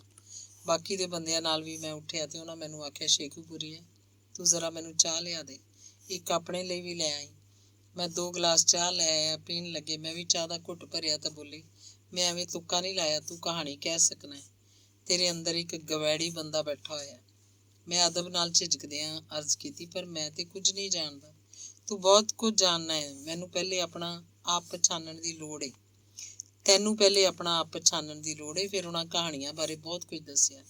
ਆਮ ਕਹਾਣੀ, ਫਿਲਮੀ ਕਹਾਣੀ 'ਚ ਕੀ ਫਰਕ ਹੁੰਦਾ, ਅਫਸਾਨੇ ਤੇ ਡਰਾਮੇ 'ਚ ਕੀ ਅਸਲੂਬ ਹੋਣੇ ਚਾਹੀਦੇ ਨੇ। ਉਹਨਾਂ ਦੀਆਂ ਗੱਲਾਂ ਦਿਲ ਨੂੰ ਲੱਗਦੀਆਂ ਸੀ। ਉਹ ਆਪ ਵੀ ਬੜੇ ਇਤਬਾਰ ਤੇ ਯਕੀਨ ਨਾਲ ਮੈਨੂੰ ਕਹਿ ਰਹੇ ਸਨ ਕਿ ਮੇਰੇ ਅੰਦਰ ਕਹਾਣੀਕਾਰ ਤੇ ਗਵੜੀ ਬੰਦਾ ਬੈਠਾ ਹੈ। ਮੈਂ ਹੋਰ ਕੋਈ ਸਵਾਲ ਨਾ ਕੀਤਾ। ਉਂਝ ਮੈਂ ਦਿਲੋਂ ਆਪਣੇ ਆਪ ਨੂੰ ਕਹਾਣੀਕਾਰ ਮੰਨਣ ਲਈ ਤਿਆਰ ਨਹੀਂ ਸੀ। ਉਹਨਾਂ ਮੈਨੂੰ ਇੱਕ ਕਿਤਾਬ ਮੈਂ ਅਦੀਬ ਕੈਸੇ ਬਣਾ ਦੇ ਕੇ ਆਖਿਆ ਕਿ ਇਹਨੂੰ ਪੜ੍ਹ ਕੇ ਆਵੇਂ। ਮੈਂ ਕਿਤਾਬ ਲੈ ਕੇ ਘਰ ਆ ਗਿਆ। ਸੋਚਿਆ ਮੈਨੂੰ ਅਦੀਬ ਬਣਨ ਦੀ ਕੀ ਲੋੜ ਹੈ, ਮੈਂ ਸ਼ਾਇਰ ਹਾਂ ਤੇ ਸ਼ਾਇਰ ਹੀ ਬਣਾਂਗਾ। ਉਹ ਕਿਤਾਬ ਕਈ ਦਿਨ ਮੈਂ ਨਾ ਪੜ੍ਹੀ, ਘਰ ਹੀ ਰੁਲਦੀ ਰਹੀ। ਆੜਤੀ ਦੇ ਆਖਣ ਮੁਜਬ ਮੈਨੂੰ ਤਾਂ ਫਿਲਮੀ ਗੀਤ ਲਿਖ ਕੇ ਪੈਸੇ ਕਮਾਉਣੇ ਸੀ। ਅੰਗ 25। ਮੇਰੀ ਵਹੁਟੀ ਇੱਕ ਹੋਰ ਜੀ ਨੂੰ ਜਨਮ ਦਿੱਤਾ। ਸਾਡੇ 2 ਪੁੱਤਰ ਹੋ ਗਏ। ਮੇਰੀ ਵਹੁਟੀ ਬਹੁਤ ਖੁਸ਼ ਹੋਈ। ਉਹਦਾ ਹਾਸਾ ਐਵੇਂ ਡੁੱਲ ਪੈਂਦਾ ਸੀ। ਥੋੜੇ ਦਿਨਾਂ ਮਗਰੋਂ ਉੱਠ ਕੇ ਘਰ ਦੇ ਭਾਰੇ ਕੰਮ ਕਾਜ ਵੀ ਕਰਨ ਲੱਗ ਪਈ ਤੇ ਮੈਂ 1-2 ਵਾਰੀ ਆਖਿਆ, ਭਲੀਏ ਲੋਕੇ ਕੁਝ ਦਿਨ ਹੋਰ ਆਰਾਮ ਕਰ ਲੈਂਦੀ ਹੋ ਤੇ ਚੰਗਾ ਸੀ। ਪਰ ਉਹਨੂੰ ਤੇ ਚਾਹ ਹੀ ਇੰਨਾ ਸੀ, ਕਿਸੇ ਦੀ ਸੁਣਦੀ ਨਹੀਂ ਸੀ। ਨਾਲੇ ਉਹ ਵੇਖ ਰਹੀ ਸੀ ਕਿ ਜੇ ਉਹ ਘਰ ਦੇ ਕੰਮ ਨਾ ਕਰੇ ਤਾਂ ਹੋਰ ਕੌਣ ਸੀ ਕਰਨ ਵਾਲਾ। ਇਹ ਗੱਲ ਮੈਂ ਵੀ ਜਾਣਦਾ ਸੀ। ਸਾਡੇ ਘਰਾਂ ਦਾ ਕੀ ਹੈ, ਪਹਿਲੇ ਹੀ ਵੀਰਾਨ ਹੁੰਦੇ ਨੇ, ਵੀਰਾਨੀ 'ਚ ਹੋਰ ਵੀਰਾਨੀ ਵੀ ਹੋ ਜਾਏ ਤਾਂ ਕੀ ਫਰਕ ਪੈਂਦਾ। ਪੁੱਤਰਾਂ ਦੀ ਹਫ਼ਤੇ ਖੁਸ਼ੀ ਮੈਨੂੰ ਵੀ ਹੋਈ, ਪਰ ਮੈਂ ਸੋਚਦਾ ਸੀ ਕਿ ਇਹ ਵੀ ਮਾਸੂਮ ਸਾਡੇ ਵਾਂਗ ਹੀ ਹਯਾਤੀ ਭੋਗਣਗੇ। ਮੇਰੀ ਵਹੁਟੀ ਮੈਨੂੰ ਟੋਕ ਕੇ ਆਖਿਆ ਕਰਦੀ, ਇਹਨਾਂ ਦੇ ਲੇਖ ਇਹਨਾਂ ਨਾਲ, ਸਾਡੇ ਲੇਖ ਸਾਡੇ ਨਾਲ। ਤੂੰ ਫਿਕਰ ਕਿਉਂ ਕਰਨਾ ਹੈ, ਜੋ ਤਕਦੀਰ 'ਚ ਹੋਇਆ ਇਹ ਉਹੀ ਮਿਲ ਸੀ। ਹੋ ਸਕਦਾ ਜੋ ਤੂੰ ਆਖਦੀ ਹੈ ਠੀਕ ਹੋਏ, ਪਰ ਮੈਨੂੰ ਤੇ ਕੋਈ ਬਹੁਤੀ ਉਮੀਦ ਨਹੀਂ। ਦਿਲ ਛੋਟਾ ਨਹੀਂ ਕਰੀਦਾ। ਵਹੁਟੀ ਮੈਨੂੰ ਤਸੱਲੀ ਦੇ ਕੇ ਆਖਿਆ ਕਰਦੀ, ਹਰ ਜੰਮਣ ਵਾਲਾ ਆਪਣੇ ਲੇਖ ਨਾਲ ਲੈ ਕੇ ਆਉਂਦਾ ਹੈ। ਜਵਾਬ 'ਚ ਮੈਂ ਹੱਸ ਪੈਂਦਾ, ਆਖਦਾ, ਤੇਰੀ ਗੱਲ ਤਾਂ ਬਿਲਕੁਲ ਠੀਕ ਹੈ, ਇਸੇ ਲਈ ਤੇ ਸਾਡੇ ਲੇਖ ਸਾਡੇ ਵੱਲ ਹੀ ਆਉਂਦੇ ਨੇ। ਮੇਰੇ ਇਸ ਤਨਜ਼ ਤੇ ਉਹ ਨਾਰਾਜ਼ ਹੋ ਜਾਇਆ ਕਰਦੇ। ਸਾਡੀ ਹਯਾਤੀ 'ਚ ਵਰ੍ਹਿਆਂ ਤੋਂ ਕੋਈ ਤਬਦੀਲੀ ਨਹੀਂ ਸੀ ਆ ਰਹੀ। ਨਸਲ ਦਰ ਨਸਲ ਇੰਝ ਦੇ ਇੰਝ, ਮਿਹਨਤ ਮੁਸ਼ੱਕਤ ਦੇ ਭੁੱਖ ਨੰਗ, ਜਰਨ ਦੇ ਆਦੀ, ਘਰ ਨਾ ਘਾਟ, ਉਜਾੜਾਂ 'ਚ ਰਹਿਣ ਦੇ ਮਾਰ, ਹਰ ਕਿਸੇ ਦੀ ਝਿੜਕ ਸਹਿ ਕੇ ਅੱਗੋਂ ਦੰਦ ਕੱਢਣ ਲਈ ਮਜਬੂਰ ਤੇ ਬੇਬਸ ਲੋਕ। ਬਸ ਹੁਜਰੇ ਵਾਲਾ ਹੀ ਮੇਰੇ ਲਈ ਇਹਤਰਾਮ ਦੇ ਕਾਬਲ ਸੀ। ਉੱਥੇ ਮੈਨੂੰ ਕੁਝ ਸਕੂਨ ਮਿਲਦਾ ਸੀ। ਮੇਰੀ ਅੰਦਰਲੀ ਅੱਗ ਤੇ ਤਰੌਂਕਾ ਪੈਂਦਾ ਸੀ। ਭਾਂਬੜ ਭਾਵੇਂ ਬੁਝਦੇ ਨਹੀਂ ਸੀ, ਪਰ ਘਟ ਜ਼ਰੂਰ ਜਾਂਦੇ ਸੀ। ਮੈਂ ਗੱਲਬਾਤ ਕਰਨ ਲਈ ਪਹਿਲੇ ਮੈਨੂੰ ਝਾਕਾ ਆਇਆ, ਪਰ ਉਸਤਾਦ ਜੀ ਮਦਦ ਕਰਕੇ ਮੇਰੇ ਲਈ ਬੋਲਣਾ ਸੌਖਾ ਬਣਾ ਦਿੰਦੇ ਸੀ। ਅੱਜ ਗੱਲ ਹੋ ਰਹੀ ਸੀ ਇਲਮ ਤੇ ਹੁਨਰ ਸਿੱਖਣ ਦੀ। ਕੁੰਜੀ ਸਵਾਲ ਤੇ ਸ਼ੱਕ ਕਰਨਾ ਹੁੰਦਾ ਹੈ। ਉਸਤਾਦ ਦੇ ਮੂੰਹ ਇਹ ਗੱਲ ਸੁਣ ਕੇ ਮੇਰਾ ਤਾਂ ਦਿਮਾਗ ਹੀ ਘੁੰਮ ਗਿਆ। ਦੂਜੇ ਲੋਕ ਗੱਲਾਂ ਪੇ ਕਰਦੇ ਸਨ, ਪਰ ਮੈਂ ਉੱਲੂ ਵਾਂਗ ਬਿਟਰ ਵੇਖੀ ਜਾਂਦਾ ਸੀ। ਮੈਂ ਸੋਚਦਾ ਸਵਾਲ ਕਰਨਾ ਤੇ ਹੋਇਆ ਕਿ ਚਲੋ ਜੋ ਗੱਲ ਬੰਦੇ ਨੂੰ ਮਾਲੂਮ ਨਾ ਹੋਵੇ ਉਹ ਪੁੱਛ ਲਏ, ਪਰ ਸ਼ੱਕ ਕਰਨਾ ਤੌਬਾ ਮੇਰੀ ਸਮਝ ਤੋਂ ਹੀ ਬਾਹਰ ਸੀ। ਸਗੋਂ ਮੈਂ ਤਾਂ ਵੱਡਿਆਂ ਕੋਲੋਂ ਕਈ ਵਾਰ ਸੁਣਿਆ ਸੀ ਕਿ ਜਿਹਨੇ ਸ਼ੱਕ ਕੀਤਾ ਸੋ ਗੁੰਮਰਾਹ ਹੋਇਆ। ਇੱਥੇ ਉਲਟੀ ਗੱਲ ਸੀ। ਇਲਮ ਤੇ ਹੁਨਰ ਦੀ ਕੁੰਜੀ ਸਵਾਲ ਤੇ ਸ਼ੱਕ ਏ। ਖੌਰੇ ਮੈਂ ਪਾਗਲ ਹਾਂ ਜਾਂ ਇਹ ਹੁਜਰੇ ਵਾਲਾ ਗੁੰਮਰਾਹ ਲੱਗਦਾ ਹੈ। ਪਰ ਨਹੀਂ, ਹੁਜਰੇ ਵਾਲਾ ਗੁੰਮਰਾਹ ਨਹੀਂ ਹੋ ਸਕਦਾ। ਪਹਿਲਾ ਸ਼ੱਕ ਮੇਰੇ ਮਨ ਵਿੱਚ ਆਇਆ, ਇਹ ਹੁਜਰੇ ਵਾਲਾ ਤਾਂ ਲੋਕਾਂ ਦੀ ਖਿਦਮਤ ਕਰਦਾ ਰਹਿੰਦਾ ਹੈ, ਪੱਲਿਓਂ ਪੈਸੇ ਖਰਚ ਕਰਕੇ ਹਾਂਡੀ ਆਪਣੇ ਹੱਥਾਂ ਨਾਲ ਪਕਾਉਂਦਾ ਹੈ, ਫਿਰ ਲੋਕਾਂ ਨੂੰ ਖਵਾ ਕੇ ਖੁਸ਼ ਹੁੰਦਾ, ਇਲਮ ਤੇ ਦਾਨਾਈ ਵੰਡਦਾ ਹੈ। ਇਹ ਗੁੰਮਰਾਹ ਕਿਵੇਂ ਹੋ ਸਕਦਾ? ਮੇਰੀ ਸਮਝ 'ਚ ਕੋਈ ਖਰਾਬੀ ਹੈ। ਮੈਨੂੰ ਉਸ ਵੇਲੇ ਹੁਜਰੇ ਵਾਲੇ ਦਾ ਇੱਕ ਸ਼ੇਅਰ ਯਾਦ ਆਇਆ, ਜਿਹੜਾ ਉਹਨਾਂ ਪਹਿਲਾਂ ਇੱਥੇ ਗੱਲ ਕਰਦਿਆਂ ਸੁਣਾਇਆ ਸੀ। ਜੇ ਚਾਹਨਾ ਏ ਤੈਨੂੰ ਜ਼ਰਬ ਨਾ ਕੋਈ ਲੱਗੇ, ਫਿਰ ਜਾਲਾਂ ਵਿੱਚ ਦਾਨਾਈ ਤਕਸੀਮ ਨਾ ਕਰ। ਜੇ ਸ਼ੱਕ ਕਰਨਾ ਦਾਨਾਈ ਏ ਤੇ ਫਿਰ ਮੈਂ ਜਾਲ ਹਾਂ, ਜੇ ਸ਼ੱਕ ਕਰਨਾ ਗੁੰਮਰਾਹੀ ਏ ਤੇ ਫਿਰ ਮੈਂ ਕੌਣ ਹਾਂ? ਪਤਾ ਨਹੀਂ ਉਸਤਾਦ ਜੀ ਕਿਉਂ ਮਹਿਫਲ ਦੇ ਬਰਖਾਸਤ ਹੋਣ ਮਗਰੋਂ ਘੰਟਾ, ਅੱਧਾ ਘੰਟਾ ਜਾਂ ਝੱਟ ਪਲ ਮੈਨੂੰ ਬਹਿਣ ਲਈ ਆਖਦੇ ਸੀ। ਬਹੁਤ ਅਰਸੇ ਬਾਅਦ ਮਾਲੂਮ ਹੋਇਆ ਕਿ ਉਹਨਾਂ ਮੈਥੋਂ ਕੁਝ ਸੁਣਨ ਪੁੱਛਣ ਲਈ ਤੇ ਕੁਝ ਸਮਝਾਉਣ ਲਈ ਇਹ ਰਵੱਈਆ ਬਣਾਇਆ ਸੀ। ਮਹਿਫਲਾਂ ਤਾਂ ਰੋਜ਼ ਹੀ ਲੱਗਦੀਆਂ, ਮੈਂ ਹੀ ਕਦੀ ਆਉਂਦਾ ਸੀ। ਕਦੇ ਤਾਂ ਬੈਠਕ ਕਾਫੀ ਰਾਤ ਤੀਕ ਰਹਿੰਦੀ ਸੀ, ਬਹਿਸਾਂ ਹੁੰਦੀਆਂ ਰਹਿੰਦੀਆਂ, ਕਿਤਾਬਾਂ ਦੀਆਂ ਗੱਲਾਂ, ਅਦਬ ਤੇ ਸਿਆਸਤ ਦੇ ਨਾਲ ਸਮਾਜੀ ਰਸਮੋ ਰਿਵਾਜ ਦੀਆਂ, ਇਨਸਾਨੀ ਰਿਸ਼ਤੇ ਤੇ ਜਜ਼ਬਿਆਂ ਦੀਆਂ ਗੱਲਾਂ। ਲੋਕ ਸਵਾਲ ਕਰਦੇ ਸਨ ਤੇ ਹੁਜਰੇ ਵਾਲਾ ਬੜੀ ਤਫਸੀਲ ਤੇ ਸਿੱਧੇ ਸਾਦੇ ਲਫ਼ਜ਼ਾਂ ਨਾਲ ਹਰ ਗੱਲ ਨੂੰ ਵੇਰਵੇ ਨਾਲ ਸਮਝਾ ਦਿੰਦਾ ਸੀ। ਇੱਕ ਵਾਰ ਸਵਾਲ ਕਰਨ ਦਾ ਮੌਕਾ ਮਿਲ ਗਿਆ। ਹੁਜਰੇ ਵਾਲਾ ਇਕੱਲਾ ਹੀ ਸੀ, ਗਰਮੀਆਂ ਦੇ ਦਿਨ ਸੀ, ਸਿਰ ਉੱਤੇ ਸੂਰਜ ਸੀ। ਮੈਂ ਆਇਆ ਤੇ ਸਲਾਮ ਕਰਕੇ ਬੈਠ ਗਿਆ। ਉਹਨਾਂ ਹੀ ਆਖਿਆ, ਕੁਝ ਤੂੰ ਵੀ ਬੋਲਿਆ ਕਰ, ਲੋਕ ਗੱਲਾਂ ਕਰਦੇ ਰਹਿੰਦੇ ਨੇ, ਤੂੰ ਚੁੱਪ ਕਰਕੇ ਬਹਿ ਰਹਿੰਦਾ। ਮੈਂ ਡਰਦਿਆਂ ਬੋਲਿਆ, ਕੁਝ ਪੁੱਛਣ ਲਈ ਜੀ ਤਾਂ ਬਹੁਤ ਕਰਦਾ, ਪਰ ਆਪਣੀ ਕੰਮ ਇਲਮੀ ਪਾਰੋਂ ਲਫ਼ਜ਼ ਨਹੀਂ ਮੂੰਹੋਂ ਨਿਕਲਦੇ। ਜੇ ਕੁਝ ਬੋਲੇਗਾ ਤਾਂ ਲਫ਼ਜ਼ ਵੀ ਮੂੰਹੋਂ ਨਿਕਲਣਗੇ। ਇੱਕ ਸਵਾਲ ਸੀ, ਮੈਂ ਝਿਜਕਦਿਆਂ ਆਖਿਆ। ਹਾਂ, ਕੀ ਸਵਾਲ ਸੀ? ਇਹੀ, ਤੁਸਾਂ ਹਾਂਡੀ ਬੜੇ ਸ਼ੌਕ ਤੇ ਮਿਹਨਤ ਨਾਲ ਪਕਾਉਂਦੇ ਹੋ, ਪੈਸੇ ਵੀ ਪੱਲਿਓਂ ਖਰਚ ਕਰਦੇ ਹੋ, ਕੋਲਿਆਂ ਦੇ ਧੂਏ ਨਾਲ ਇਹ ਤੰਗ ਹੁਜਰਾ ਭਰ ਜਾਂਦਾ, ਤੁਹਾਨੂੰ ਤਕਲੀਫ ਹੀ ਹੁੰਦੀ ਹੈ। ਮੈਂ ਵੇਖਿਆ ਉਸ ਵੇਲੇ ਤੁਹਾਡੀਆਂ ਅੱਖਾਂ 'ਚੋਂ ਪਾਣੀ ਵਗ ਰਿਹਾ ਹੁੰਦਾ, ਖੰਘ ਵੀ ਹੁੰਦੀ ਹੈ, ਮੁੜਕਾ ਵੀ ਚੌਂਦਾ ਰਹਿੰਦਾ, ਗਰਮੀ ਪਾਰੋਂ ਜਰੇ ਮਗਰੋਂ ਪਾਣੀ ਪੀਂਦੇ ਹੋ, ਪਰ ਅੱਗ ਸਾਹਮਣੇ ਬੈਠੇ ਹਾਂਡੀ ਪਕਾਈ ਜਾਂਦੇ ਹੋ। ਤੇ ਫਿਰ ਉਹ ਮੁਸਕਰਾਏ। ਫਿਰ ਖਾਣ ਵੇਲੇ ਦੂਜਿਆਂ ਦੇ ਮੂੰਹ 'ਚ ਬੁਰਕੀਆਂ ਆਪਣੇ ਹੱਥ ਨਾਲ ਪਾਉਂਦੇ ਹੋ। ਕਦੀ ਤਾਂ ਤੁਸੀਂ ਆਪ ਭੁੱਖੇ ਰਹਿ ਜਾਂਦੇ ਹੋ, ਬਾਜ਼ਾਰੋਂ ਦਾਲ ਮੰਗਵਾ ਕੇ ਤੁਸੀਂ ਆਪਣੀ ਭੁੱਖ ਮਿਟਾਉਂਦੇ ਹੋ। ਇਹ ਗੱਲ ਮੇਰੀ ਸਮਝ 'ਚ ਨਹੀਂ ਪਈ ਆਉਂਦੀ ਕਿ ਇੰਝ ਕਿਉਂ ਹੁੰਦਾ। ਖੇਚਲ ਕਰਕੇ ਦੂਜਿਆਂ ਨੂੰ ਖਵਾ ਦੇਣਾ ਸ਼ੱਕ ਕਰਨ ਵਾਲਾ ਸਵਾਲ ਹੀ ਨਹੀਂ ਸੀ ਪੁੱਛ ਰਿਹਾ, ਜਾਂ ਖੌਰੇ ਮੇਰੀ ਹਿੰਮਤ ਹੀ ਨਹੀਂ ਸੀ ਕਿ ਕੋਈ ਇਲਮੀ ਸਵਾਲ ਹੀ ਪੁੱਛ ਲਾਂ। ਬਸ ਰੋਟੀ ਬਾਰੇ ਮੈਂ ਬੋਲੀ ਜਾ ਰਿਹਾ ਸਾਂ। ਉਸਤਾਦ ਜੀ ਬੜੇ ਗੌਰ ਨਾਲ ਸੁਣ ਰਹੇ ਸੀ। ਮੈਂ ਆਖਿਆ, ਇੰਝੇ 1-2 ਵਾਰ ਨਹੀਂ, ਕਈ ਵਾਰ ਹੋਇਆ।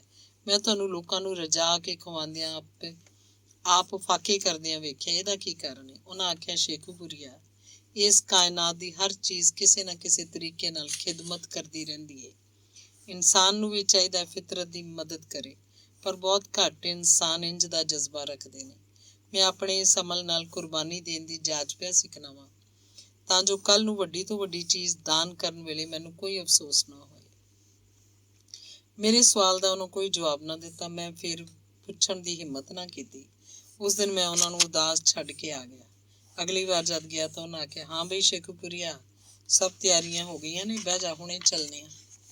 ਮੈਨੂੰ ਕੁਝ ਸਮਝ ਨਾ ਆਈ, ਕਾਹਦੀਆਂ ਤਿਆਰੀਆਂ, ਕਿੱਥੇ ਜਾਣਾ ਹੈ? ਪਰ ਮੈਂ ਚੁੱਪ ਕਰਕੇ ਬੈਠ ਗਿਆ। ਪਹਿਲੇ ਤੋਂ ਮੌਜੂਦ ਲੋਕ ਉੱਠ ਕੇ ਜਾਵਣ ਲੱਗੇ।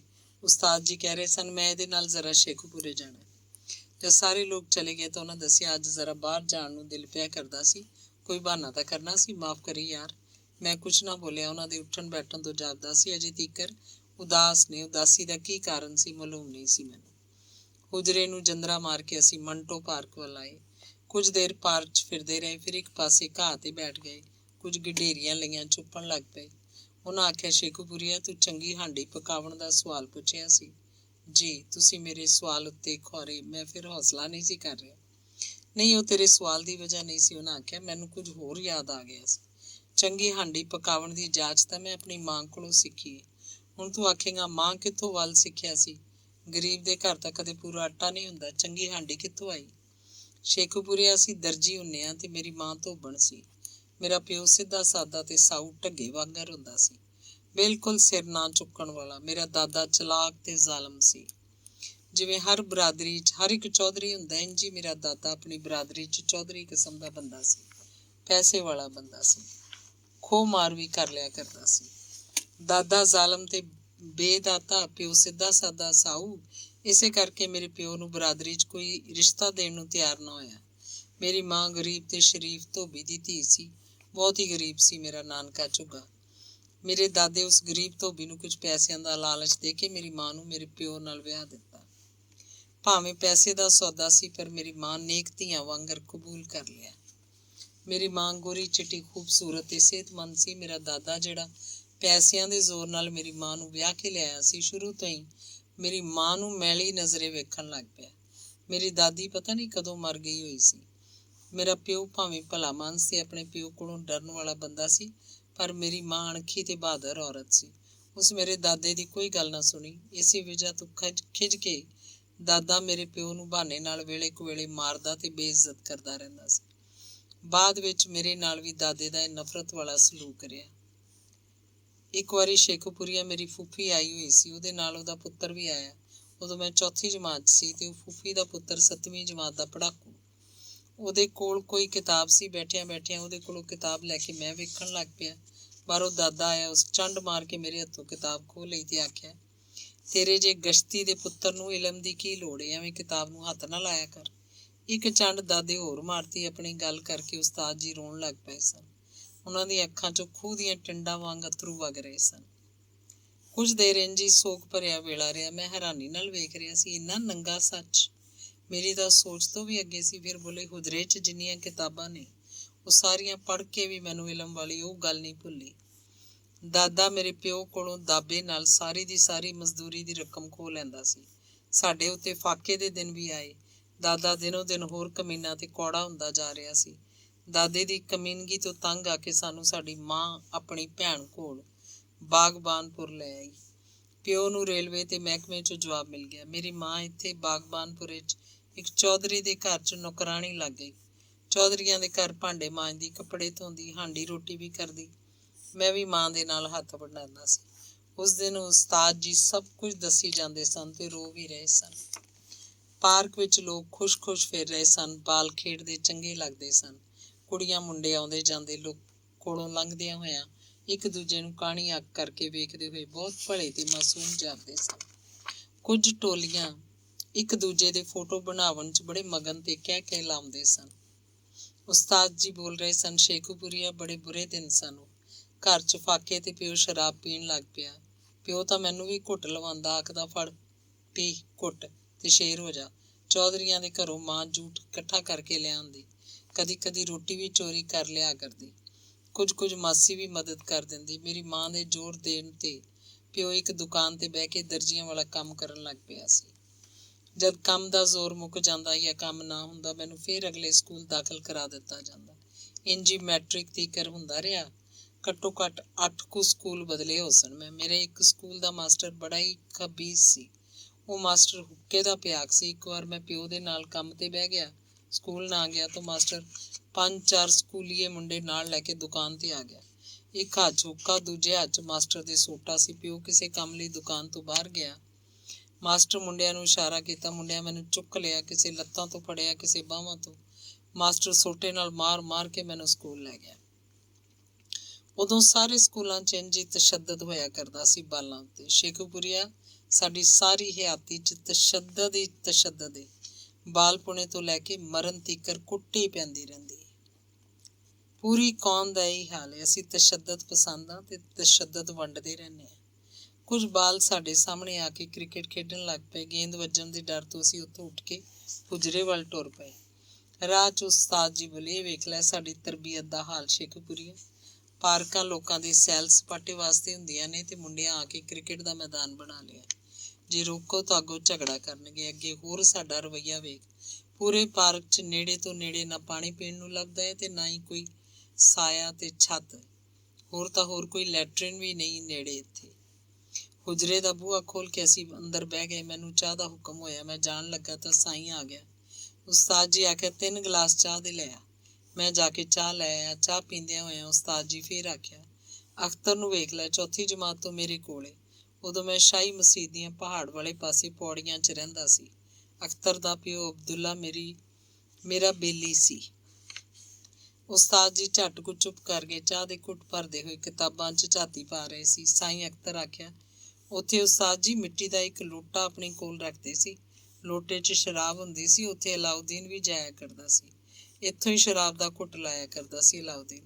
ਸੁਣਾ ਅਖਤਰ, ਅੱਜ ਕੱਲ੍ਹ ਟ੍ਰੇਡ ਯੂਨੀਅਨ ਦਾ ਕੀ ਹਾਲ ਹੈ? ਉਸਤਾਦ ਜੀ ਦੇ ਇਸ ਸਵਾਲ ਨਾਲ ਪਹਿਲਾਂ ਵਾਲਾ ਸਾਰਾ ਮਾਹੌਲ ਹੀ ਬਦਲ ਗਿਆ। ਸਾਈਂ ਅਖਤਰ ਮਜ਼ਦੂਰਾਂ ਦੇ ਸਿਆਸਤ ਬਾਰੇ ਇੰਝ ਰਵਾਨੀ ਨਾਲ ਗੱਲਾਂ ਕਰਨ ਲੱਗ ਪਿਆ ਜਿਵੇਂ ਉਹ ਸਭ ਕੁਝ ਜਾਣਦਾ ਹੋਵੇ। ਕਦੇ ਕਦੇ ਦੋਵੇਂ ਗੱਲਾਂ ਕਰਦੇ ਕਰਦੇ ਆਪਣੇ ਆਪ ਉੱਤੇ ਵੀ ਤੰਜ਼ ਕਰਕੇ ਖੂਬ ਹੱਸਦੇ। ਸਾਈਂ ਅਖਤਰ ਨਾਲ ਉਸਤਾਦ ਜੀ ਦੀ ਤਬੀਅਤ ਖੂਬ ਖਿਲਦੀ ਸੀ। ਦੋਵੇਂ ਚਹਿਕਦੇ ਰਹੇ, ਹੱਸਦੇ ਰਹੇ। ਮੈਂ ਇੰਝ ਹੀ ਉਵੇਂ ਉੱਥੇ ਦਾ ਉੱਥੇ ਹੀ ਨਹੀਂ, ਜਿਵੇਂ ਦੋਵਾਂ ਮੈਨੂੰ ਬਿਲਕੁਲ ਭੁਲਾ ਦਿੱਤਾ ਸੀ। ਦੋਵਾਂ ਦੀਆਂ ਗੱਲਾਂ ਬੜੀਆਂ ਸੁਆਦਲੀਆਂ ਤੇ ਇਲਮੀ ਹੋਣ ਦੇ ਨਾਲ ਨਾਲ ਆਮ ਫਹਿਮ ਤੇ ਸੱਚੀਆਂ ਸਨ। ਮੈਂ ਜਾਣ ਵਾਸਤੇ ਇਜਾਜ਼ਤ ਮੰਗੀ ਤਾਂ ਸਾਈਂ ਅਖਤਰ ਵੀ ਨਾਲ ਇਜਾਜ਼ਤ ਮੰਗ ਲਈ। ਅਸੀਂ ਦੋਵੇਂ ਇਕੱਠੇ ਹੀ ਹੁਜਰਿਓਂ ਬਾਹਰ ਆਏ। ਬਾਹਰ ਆ ਕੇ ਸਾਈਂ ਅਖਤਰ ਆਖਿਆ, ਯਾਰ ਅੱਜ ਤੂੰ ਮੇਰੇ ਨਾਲ ਚੱਲ। ਕਿੱਥੇ? ਮੈਂ ਆਖਿਆ, ਸ਼ਾਮ ਹੋਣ ਵਾਲੀ ਹੈ, ਮੈਂ ਪਿੰਡ ਵੀ ਜਾਣਾ ਹੈ। ਸਾਈਂ ਆਖਿਆ, ਅਜੇ ਕਾਫੀ ਦਿਨ ਨੇ, ਉੱਥੇ ਹੋ ਕੇ ਚਲਾ ਜਾਈਆਂ। ਅਦੀਬਾਂ ਸ਼ਾਇਰਾਂ ਦਾ ਇਕੱਠ ਹੁੰਦਾ, ਸੁਣਿਆ ਕਰ। ਮੈਂ ਸਾਈਂ ਦੇ ਨਾਲ ਟੁਰ ਪਿਆ। ਅਦੀਬਾਂ ਸ਼ਾਇਰਾਂ ਦਾ ਹਫ਼ਤਾਵਾਰ ਇਕੱਠ ਮੇਰੇ ਲਈ ਬਹੁਤ ਦਿਲਚਸਪ ਤੇ ਨਿਵੇਕਲਾ ਤਜਰਬਾ ਸੀ। ਨਵੀਂ ਸ਼ਾਇਰੀ, ਨਵੀਆਂ ਕਹਾਣੀਆਂ ਸੁਣ ਕੇ ਮੇਰੇ ਅੰਦਰ ਵੀ ਕੋਈ ਤਰੰਗ ਜਿਹੀ ਉੱਠਣ ਲੱਗ ਪਈ। ਹੁਣ ਤੀਕਰ ਤੇ ਮੈਂ ਆਪਣੇ ਪੁਰਾਣੇ ਸ਼ਾਇਰਾਂ ਨੂੰ ਵੀ ਪੜ੍ਹਿਆ ਤੇ ਸੁਣਿਆ ਸੀ। ਇੱਥੇ ਪੜ੍ਹੀ ਜਾਣ ਵਾਲੀ ਲਿਖਤ ਉੱਤੇ ਬੜੀ ਖੁੱਲ੍ਹ ਕੇ ਗੱਲ ਹੁੰਦੀ, ਇੱਕ ਇੱਕ ਲਫ਼ਜ਼ ਉੱਤੇ ਬੜੀ ਬਹਿਸ ਹੋਇਆ ਕਰਦੀ। ਅਦਬ, ਸਿਆਸਤ, ਤਾਰੀਖ ਦੇ ਨਾਲ ਨਾਲ ਸਮਾਜੀ ਸਾਇੰਸ, ਮਾਰੂਜ਼ੀ ਹਾਲਾਤ ਬਾਰੇ ਵੀ ਮੈਨੂੰ ਹੋਰ ਸਮਝ ਆਉਣ ਲੱਗ ਪਈ। ਸਾਈਂ ਅਖਤਰ ਵੀ ਇਹਨਾਂ ਬਹਿਸਾਂ 'ਚ ਹਿੱਸਾ ਲੈਂਦਾ ਤਾਂ ਹੱਥਾਂ ਦੇ ਇਸ਼ਾਰਿਆਂ ਨਾਲ ਜ਼ਿਆਦਾ ਗੱਲਾਂ ਕਰਦਾ, ਮੂੰਹ ਨਾਲ ਘੱਟ। ਮੈਂ ਚੁੱਪ ਕਰਕੇ ਸੁਣਦਾ ਰਹਿੰਦਾ। ਕਦੇ ਕਦੇ ਸਾਈਂ ਆਖਦਾ, ਤੂੰ ਕੁਝ ਗੱਲ ਕਰਿਆ ਕਰ, ਇੰਝ ਬੰਦੇ ਦਾ ਝਾਕਾ ਲੈਂਦਾ। ਮੈਂ ਕੀ ਗੱਲ ਕਰਾਂ? ਮੈਨੂੰ ਤਾਂ ਡਰ ਲੱਗਦਾ ਮੂੰਹੋਂ ਕੋਈ ਗਲਤ ਗੱਲ ਨਾ ਨਿਕਲ ਜਾਏ। ਪਰ ਸਾਈਂ ਤਸੱਲੀ ਦਿੰਦੇ ਆਖਦਾ, ਕੁਝ ਨਹੀਂ ਹੁੰਦਾ, ਤੂੰ ਬੋਲਿਆ ਕਰ। ਉਸ ਵੇਲੇ ਇਸ ਇਕੱਠ 'ਚ ਔਰਤਾਂ ਵੀ ਆਇਆ ਕਰਦੀਆਂ ਸੀ। ਔਰਤਾਂ ਕੋਈ ਨਜ਼ਮ, ਕਹਾਣੀ ਜਾਂ ਕੋਈ ਹੋਰ ਲਿਖਤ ਪੜ੍ਹਦੀਆਂ, ਬਹਿਸ 'ਚ ਹਿੱਸਾ ਲੈਂਦੀਆਂ, ਬਹੁਤ ਪਿਆਰੀਆਂ ਲੱਗਦੀਆਂ। ਇਹਨਾਂ ਇਕੱਠਾਂ 'ਚ ਮੈਨੂੰ ਵਾਰਿਸ ਸ਼ਾਹ, ਬੁੱਲੇ ਸ਼ਾਹ, ਸ਼ਾਹ ਹੁਸੈਨ, ਖਵਾਜਾ ਫਰੀਦ ਤੇ ਦੂਜੇ ਪੰਜਾਬੀ ਦੇ ਹੋਰ ਸਿਆਣਿਆਂ ਤੇ ਦਾਨਿਆਂ ਦੀ ਅਜ਼ਮਤ ਬਾਰੇ ਪਤਾ ਲੱਗਾ। ਇੱਥੋਂ ਹੀ ਲੱਗਣ ਨਾਲ ਹੀ ਮੈਂ ਕਿਤਾਬਾਂ ਪੜ੍ਹਨ ਲੱਗ ਪਿਆ। ਉਸਤਾਦ ਜੀ ਦੀ ਦਿੱਤੀ ਕਿਤਾਬ ਮੈਂ ਅਦੀਬ ਕੈਸੇ ਬਣਾ ਬੜੇ ਸੁਆਦ ਨਾਲ ਪੜ੍ਹੀ। ਸਾਈਂ ਅਖਤਰ ਮੈਨੂੰ ਇੱਕ ਕਿਤਾਬ ਮਾਂ ਨਾਵਲ ਪੜ੍ਹਨ ਲਈ ਦਿੱਤਾ। ਫਿਰ ਤਾਂ ਮੈਨੂੰ ਐਸਾ ਚਸਕਾ ਲੱਗਾ ਕਿ ਫਾਕੇ ਕੱਟ ਲੈਂਦਾ, ਪਰ ਕੋਈ ਨਾ ਕੋਈ ਕਿਤਾਬ ਜ਼ਰੂਰ ਖਰੀਦ ਕੇ ਪੜ੍ਹਦਾ। ਹਰ ਇਜਲਾਸ 'ਚ ਵੇਲੇ ਤੋਂ ਪਹਿਲਾਂ ਆ ਜਾਂਦਾ। ਵਕਤ ਗੁਜ਼ਾਰਨ ਲਈ ਅਨਾਰਕਲੀ ਦੀ ਸੈਲ ਕਰਦਾ। ਇਕੱਠ ਵਿੱਚ ਮੈਂ ਵੀ ਸ਼ੇਰ ਕਹਿਣ ਲੱਗ ਪਿਆ ਸਾਂ। ਤਨਕੀਦ ਹੁੰਦੀ ਸੀ, ਖੌਰੇ ਅਦੀਬ ਮੇਰਾ ਲਿਹਾਜ਼ ਕਰਦੇ ਜਾਂ ਜਾਲ ਸਮਝਦੇ, ਤਾਰੀਫ ਜ਼ਿਆਦਾ ਕਰਦੇ, ਬੁਰਾਈ ਘੱਟ। ਇੰਝ ਮੇਰਾ ਹੌਸਲਾ ਵੱਧਦਾ ਗਿਆ, ਕੁਝ ਝਾਕਾ ਵੀ ਲੈ ਗਿਆ। ਮੈਂ ਵੀ ਗੱਲਬਾਤ 'ਚ ਹਿੱਸਾ ਲੈਣ ਲੱਗ ਪਿਆ।